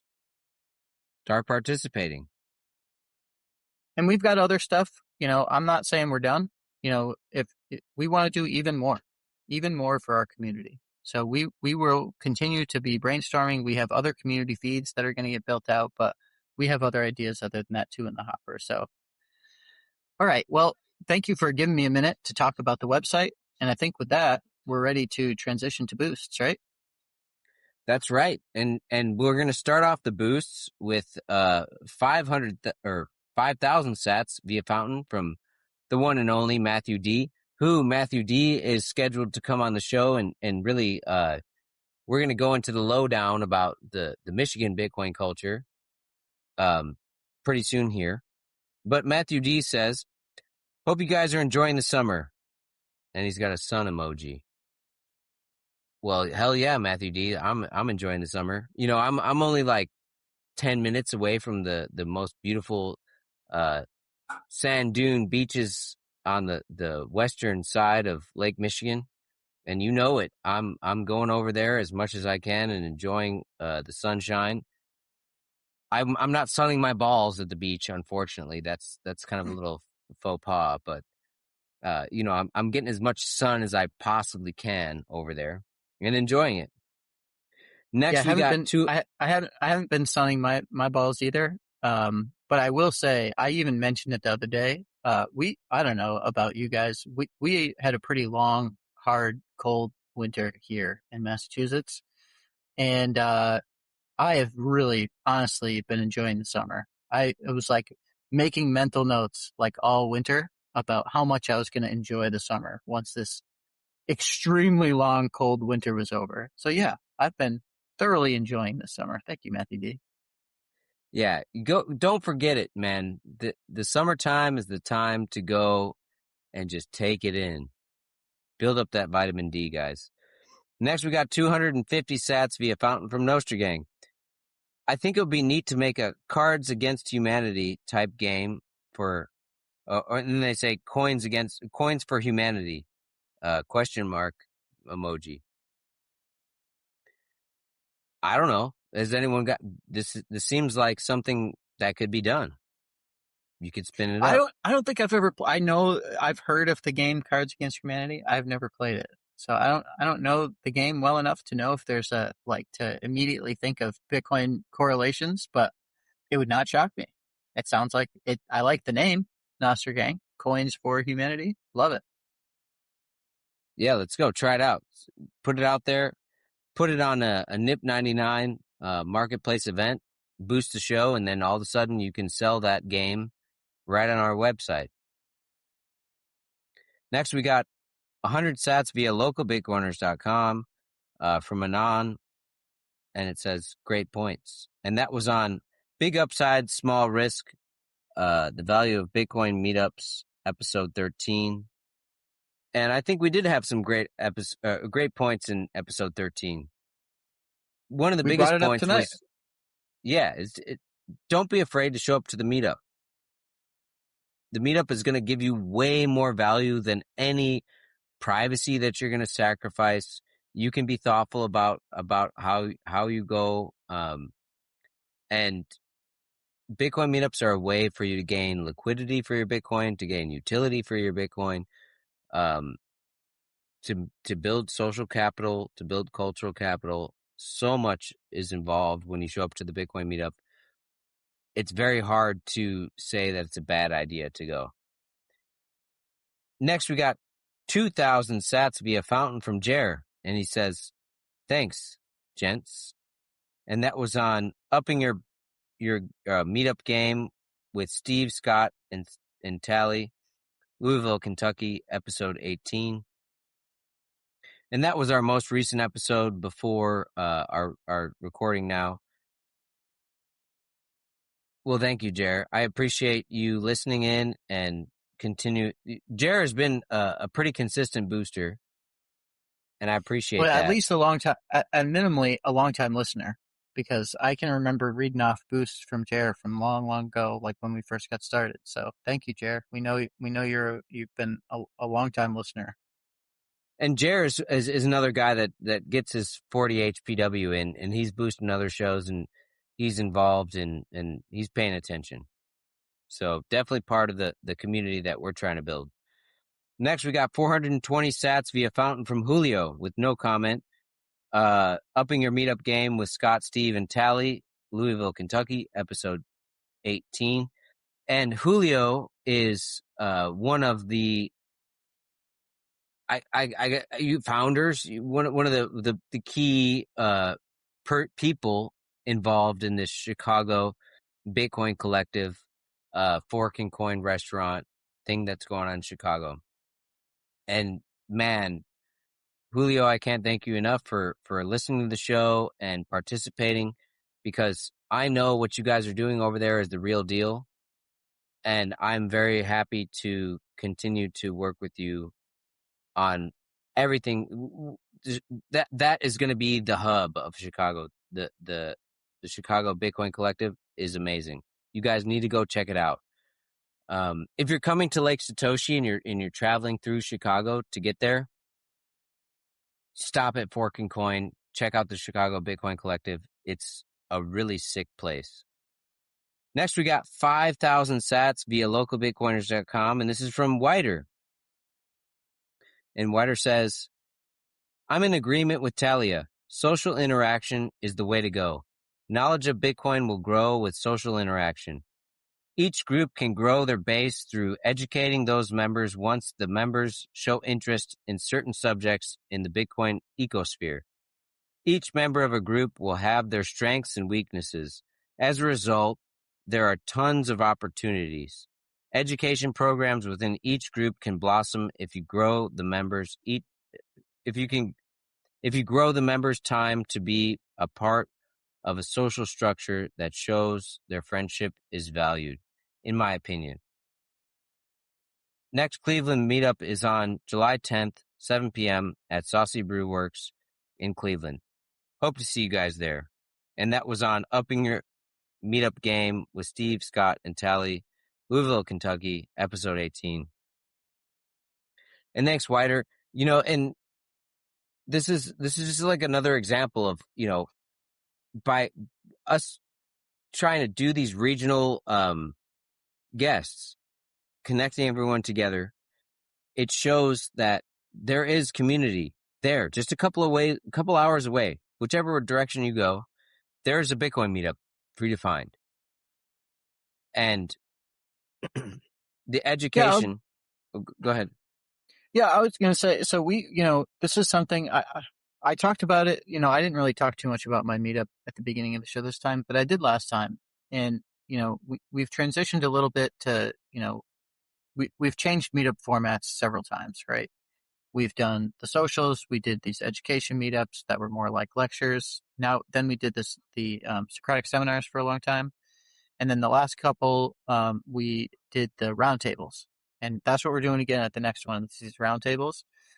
But honestly, the focus of the upcoming roundtable is going to be kind of in line with what you're talking about here. Like, how do we lean into our strengths, right? How do we lean into what our community has to offer? And we wouldn't be able to figure that out if it was a lecture, right? Where people are just listening in the audience. And so really, and I think kind of that's what he's saying here, right? That's the social interaction. And so that's, I think consistency and variety. I think it's good to have a little bit of everything. And so I think we, right now are leaning a little bit more on the social side, but it's specifically the social side to figure out how we're going to grow together. So it's kind of right in line with what he's saying. Yeah, you don't lean too hard into like what your own idea of the meetup is. You let the different people that are coming to the meetup show you what the meetup should be, and you offer the educational opportunities in regards to that. Exactly. And Well put. And so the next, we've got 2,000 sats via fountain from Lake Surfer. And Lake Surfer says, separate money from state. And that's from Upping Your Meetup Game with Steve, Scott, and Tally, Louisville, Kentucky, episode 18. And I've had the opportunity of meeting Lake Surfer in person. And I can tell you, Lake Surfer is a real dude. Definitely looking forward to talking with Lake Surfer again in the future. And I couldn't agree more, man. Separating money from state is the way we do the revolution. This is how we build the parallel system that allows us the freedom to do the things that we do that are normal. Like a lot of my lifestyle is trying to find these ways to circumvent the bullshit of the state, stopping me from just being a normal, productive person in society. And so if we can separate money from state, then I am free. We are free to just do what we want to do and provide value to our communities in a productive sense without being extracted from left and right all over the place. So thank you, Lake Surfer. And I was actually, if I had been thinking about it ahead of time, I might have had it queued up here, but and I can't remember what it was. But someone boosted a podcast, and I saw the boost come in on Nostr, and I was like, oh, maybe this is good. Let me check out this podcast. And so I checked out the podcast, and I didn't know who it was. This wasn't a podcast I normally listen to, but it was a great episode, and it was kind of about it. It almost sounded to me kind of like a message to, let's say, the suitcoiners, which is like, can we not forget why Bitcoin has value, right? Which is, what why is this thing valued by anyone for any reason? And honestly, like the thing that differentiates Bitcoin from anything else that you could invest in is that it's completely separate from the state. Like they can't control it. And so using your Bitcoin in a sovereign way, it's way different than using your Bitcoin in a permissioned way where you don't even aren't holding the keys or you're trusting someone else to hold it for you. That's not why Bitcoin is valuable. Like start using Bitcoin in the way that it's most valuable, which is in your own custody, in a self-sovereign way. And I just thought it was a good message to remind maybe the new Bitcoiners out there, right? Maybe they're not even really Bitcoiners right now. They're more like, I don't know, investors and companies that invest in Bitcoin or something. Well, maybe this is a good message, right? Like maybe you should just be holding the Bitcoin that the companies are buying instead of buying the companies and having them do it for you. So anyway, it was just a good reminder, and it was something I was thinking of sending out to my meetup just to remind some of our folks, why we're actually here. You got a lot of freedom, right? This is what the founding fathers were looking for, is the ability to say no when the taxes came and all this stuff, right? We just don't want to. No, that's not what we agreed to. And guess what? You can't financially control me. You can't close my bank account. You can't stop me. I'm going to do what I think is right. And that's it. So yeah, separate money from state. That's fix the money, fix the world. This is the idea here. Next we got 6,900 sats, via fountain so there's no identity attached to this. And so I'm kind of assume that this might be Shadrach, but I don't know. And so this person says, pre-listen boost, appreciate you guys as always, salute emoji. And that was from Upping Your Meetup Game with Scott, Steve, Tally, Louisville, Kentucky, episode 18. Well, The pre-listen boost is a baller move, right? Because that means you're just assuming you're going to be getting this value out. And so we, appreciate it. I realize there's no name on this and maybe it's Shadrach, but whoever it is probably a longtime listener of the show if they're doing a pre-boost, a pre-listen boost. So thank you for that. Yes, thank you. And 6,900 sats is no small number as far as I'm concerned. That's a lot of sats. Appreciate it. That's a huge boost. Next, we got 980 sats via localbitcoiners.com. And there's a little message here that says 1,000 sats intended, but one leg failed. So I don't know what that means, but that's interesting. That's come up. That's from Mr. Feature. It's a feature I added when there was a period of time where I think we had, I can't exactly remember what the problem was, but we were having some issues with not all the pay. I think actually what it was is maybe we had an episode where someone had a lightning address. That might have been why it started. And so I added some things. It was like, what if they send in a boost but not all the legs pay? Do we still count it? Does it go out as an nostr, or do we say, well, it didn't go all the way? And so this was kind of my compromise, was to say, well, you sent us boost, so we definitely want to recognize you. And so we've got the full amount, but in this particular case, 20 sats, it looks like didn't go through. So yeah, it was probably the 2% split that was supposed to go to Fountain or something. Probably. Right? Or to help the Fountain integration. But either way, Mr. X, Mr. X is a Michigan Bitcoiner. And I like Mr. X a lot. Mr. X is, if you meet that guy, he's like the comedian, dude. The guy's got jokes. I love Mr. X, talking with him. He always makes you laugh. And Mr. X says, great discussion on value of meetups. Shout out to my homies in the Grand Rapids Bitcoin meetup group. And that was the subjective value of meetups with Clay Seal, Cincinnati, Ohio, episode 17. And Mr. X, I look forward to seeing you at Lake Satoshi. I know it's been a long time. We haven't crossed paths in much too long. So thank you for the boost. Next up, we got 420 sats via localbitcoiners.com. Look at this, guys. Everyone is boosting from localbitcoiners.com. It's working. This is awesome. Thank you for choosing to boost us through localbitcoiners.com. This is the way.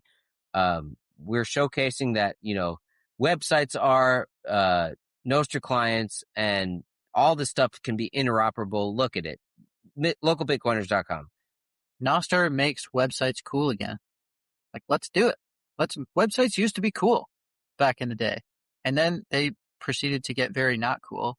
but we can make them cool again because of integration with nostr. And so this boost from Whiter was the boost that got Whiter 21K sats here. Boom. And so all it says is the pre-filled message. I just posted my meetup on localbitcoiners.com /meetups. And then there's a link to the meetup that Whiter posted, which we already read, but I'll click on it and read it again. And this automatically added a link to Plectos. So, because once again, a lot of the clients do not render these event kinds. And so it doesn't show up. And here, funny enough, I click on the link to Plectos and it says that it won't render. I can't get it to load. But of course, it's at Saucy Brew Works, right, in Cleveland. I don't remember the exact day. Let's see. We've got it on the meetup. Yeah, it should be on the meetups page. We got to find it. Yeah, I got it loading here. Here it is. It's oh no. Oh, here it is. Sorry. Yeah. Yep. Friday, July 10th, 7 p.m. to 9 p.m. Saucy Brew Works, Cleveland. There you go. So Whiter just got 21K sats for posting the meetup via localbitcoiners.com. For boosting his meetup. Right. Right. For boosting it out. So thank you. And enjoy those sats. Hopefully you do something good with them. Next, we got 4,242 via Fountain, or from Plebeianon. And Plebeianon says, V for Ving, thanks, gents. And that was on Local Bitcoiners, Subjective Value of Meetups with Clay Seal, Cincinnati, Ohio, episode 17. And so Plebeianon is one of the homies over there at Sovereign. And, Plebeianon has a podcast through Sovereign, which is called the Becoming Sovereign podcast. And it's a very nostr forward podcast. This is a podcast, if you're looking to listen to the folks that are doing the value for value thing, doing the circular economy thing, doing it all through nostr, you should check out this podcast. And Plebeianon also has people that are not in that ecosystem, and he gets people to talk about stuff that, if you've heard this person on a podcast 100 times, Plebeianon will have them be talking about stuff you've never thought that they would talk about. It's beautiful. I love listening to it. I look forward to every episode, and I do appreciate the value for value. We're doing this together. We're all in the revolution together, guys, and this nostr thing helps us become unified. Okay, we become unified through nostr. Nobody can stop us, right? We can send this value. We can post all of our information out there. We can't get shadow banned. We can't have our accounts deleted or whatever, right? We can just do it, and it's out there, and the information and the cultural capital will persist. Next, we got 1,111 sats via localbitcoiners.com, row of sticks. Thank you very much. From Permanerd. And Permanerd says, I probably boosted the wrong episode. I can't seem to find the login to Fountain on Graphene OS using Amber. It's my usual method of boosting, and I'm in the market for a new app, but none seem to fit the bill. Long live nostr integration on localbitcoiners.com. And so this is kind of an issue that we've been trying to solve, and thankfully, once again, localbitcoiners.com makes it easy enough, apparently. Because if you play around with these other podcasting 2.0 apps, it's not as, you can't necessarily always bring your own wallet, and the boosts don't always propagate everywhere. And I think Chad F is really starting to try and help make this more of an interoperable system. And really, it seems like nostr is a very good glue to aggregate all of this information together. So if you boost a podcast from any of your favorite apps, if it's nostr integrated, it's going to show up everywhere else. But Permanerd, thank you for showcasing the fact that localbitcoiners.com does the trick, and you can get your message out there. And then to follow it up, do you have something to say, Reed? Yeah, I was just gonna, it's really so amazing to me to have this website that honestly, I've raised my hand a number of times, not a developer. And yet here we are with a website that does just features that you could only kind of dream of, even only a handful of months ago. It's, and I think a lot of that is, well, first of all, most of that is Claude, but a lot of it also is the ability for Claude to tap into Nostr so easily. Like if we were on a Twitter focused podcast, there's all these features that we're integrating. Like none of these features would be available to us. Like it doesn't Claude or no Claude. Like there's no amount of like, unless you're going to go get permission from Elon or whoever, you can't do this stuff with a website that you're hosting yourself. So it's Nostr that makes all this stuff possible. And that's kind of what we're trying to showcase here. Like it's the interoperability, but it's also the accessibility. It's not a walled garden. It's wide open fields for anyone to participate in. The opportunity for a parallel system to exist, for the cultural capital to be propagated appropriately. We if you interact with the show through the website, that information is unstoppable. It goes out there because it's Nostr based. Okay, so then we've got 1,234 sats via localbitcoiners.com from Permanerd yet again. And Permanerd says, thanks for the yacht of love. You mentioned a voicemail possibility. It may be a fun addition to have a line for Meetup reports similar to the No Agenda podcast. Let people say hey from their meetups and play them on the show. Hopefully I'm boosting the correct episode. And that's from Upping Your Meetup Game with Steve, Scott, and Tally, Louisville, Kentucky, episode 18. And I think this is going to come up again because we did kind of put the call out there, like, should we do a call-in? And that is a really cool idea, Permanerd, and I didn't think of that.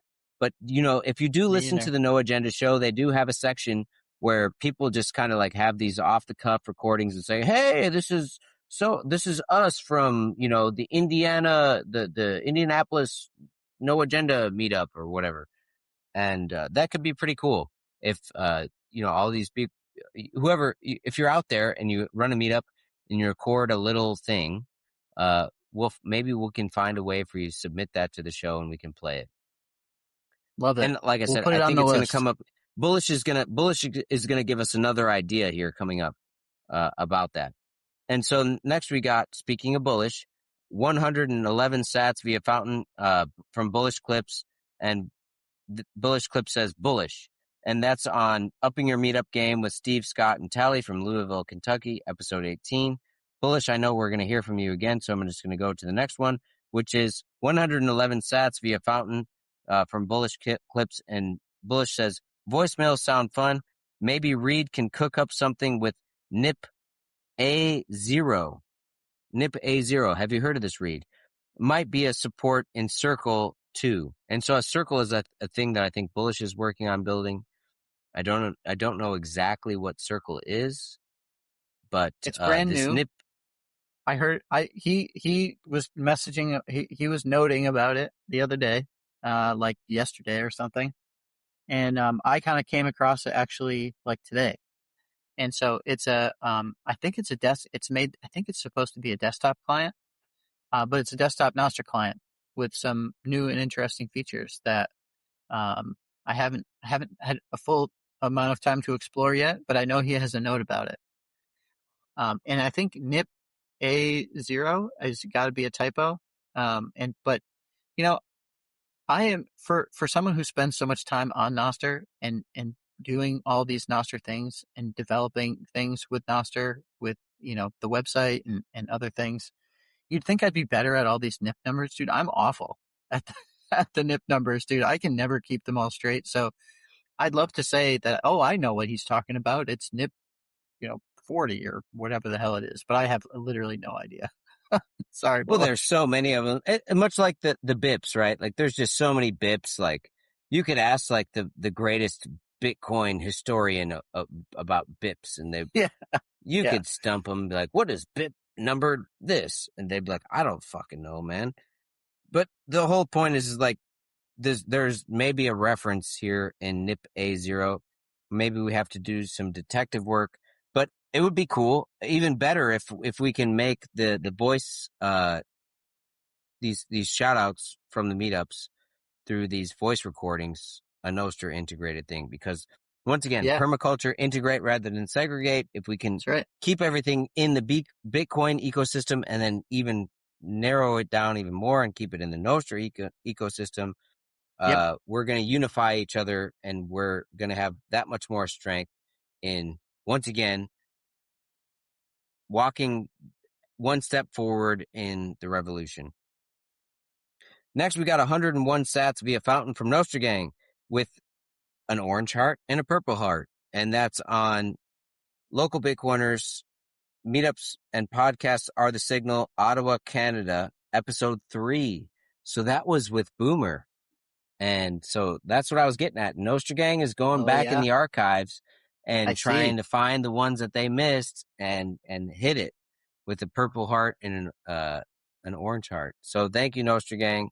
We do appreciate the continued participation. And this is a little bit of a tease for some of the ideas that we've had around these. So Nostr Gang is a prolific contributor to boosting podcasts and sort of like a curator, right?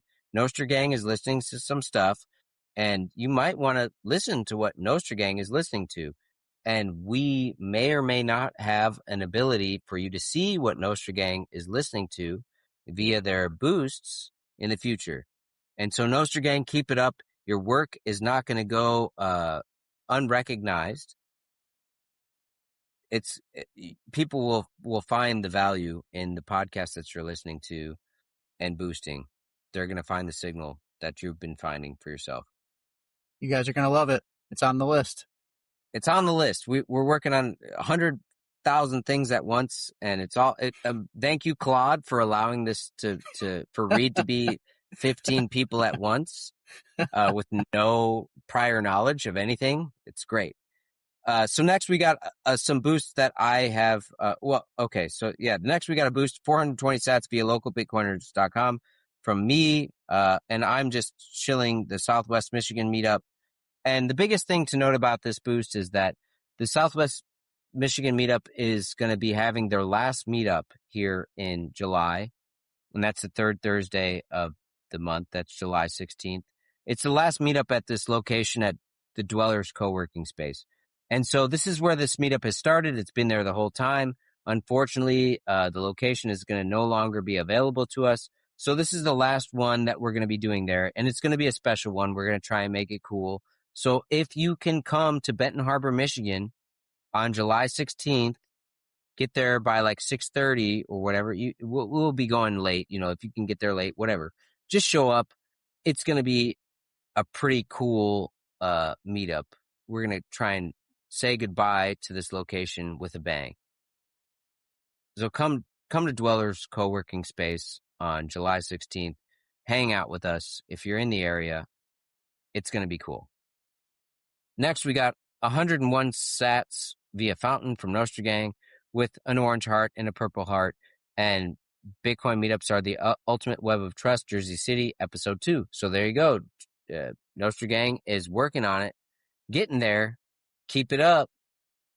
Next, we got another boost from me. And this is just to kind of exemplify that you don't have to be the organizer of the meetup to boost the meetup on the show. And that's your entry into this 21,000 sat potential payout for participating.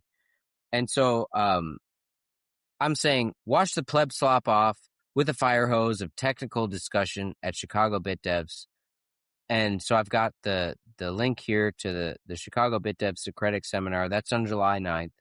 I love Chicago Bit Devs. They always they've got a fund there to get pizza. The beer, the fridge is always full with beer, all kinds of different beer that you could want to drink. People got wine. You could BYOB, whatever, get good food, and come check out the Chicago Bit Devs. It's at the Strike offices down in the Loop in Chicago. And so I posted that meetup. You know, I'm in no position to be like an organizer of that meetup. I just go to it, right?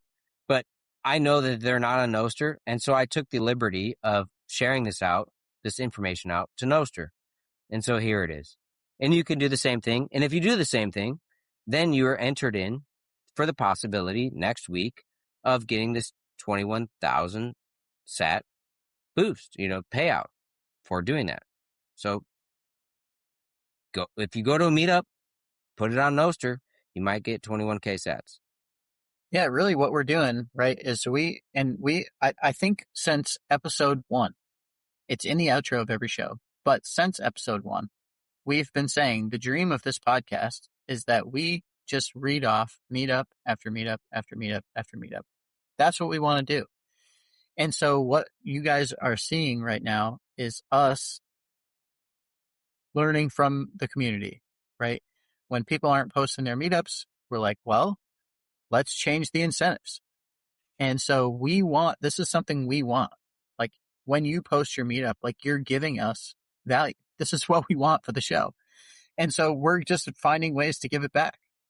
And I think this is, this 21,000 sats, I think we're going to be like, quote unquote, like randomly selecting one. Maybe that means we're just going to pull one out of a hat. But I don't know. Maybe we'll split it up. Maybe it'll be a random one. Maybe it'll be 21,000 sats a week and we'll split it up. We're kind of making this up as we go here, but the point is we want to give value back for the value you're giving us when you post your meetup to Nostr. If you participate, you will be rewarded is ultimately the signal that we're trying to send out there. And thankfully, due to the participation of guys like Sovereign, who are a big player, they're a big participant in the Chicago BitDevs community and in the Fork and Coin and Chicago Bitcoin Collective. These guys are putting some sats down, and we're going to put those sats back out for meetups everywhere.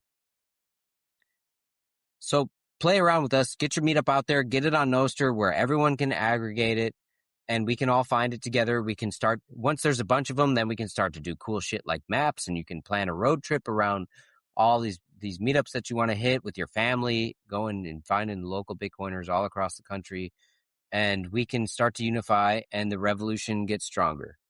So, 250 years of the United States being in existence, you know what? We're going to continue it on, and it just doesn't have to be with the dollar, you guys. We can just do it with Bitcoin instead. And all it takes is us to unify and participate in this together. Can't think of a better way to close out the episode. So thank you, everybody, for your participation and continuing to listen to the show. We appreciate hearing all of your feedback, and we hope that you let us know what you think of the show. Let us know if you've got cool shit going on. Let us know about your meetup. Hopefully you start playing some of the games with us. We look forward to it. Yeehaw! Roll the outro. Episode complete. If you run a Bitcoin meetup and want to talk about it here, reach out. Check the show notes for contact info, link to meetup organizer resources on GitHub, and more. Send us a boost of any size and advertise your next meetup. We'll read it out on the next episode. And remember, attend your local meetup or start your own. Local Bitcoiners are always just one meetup away.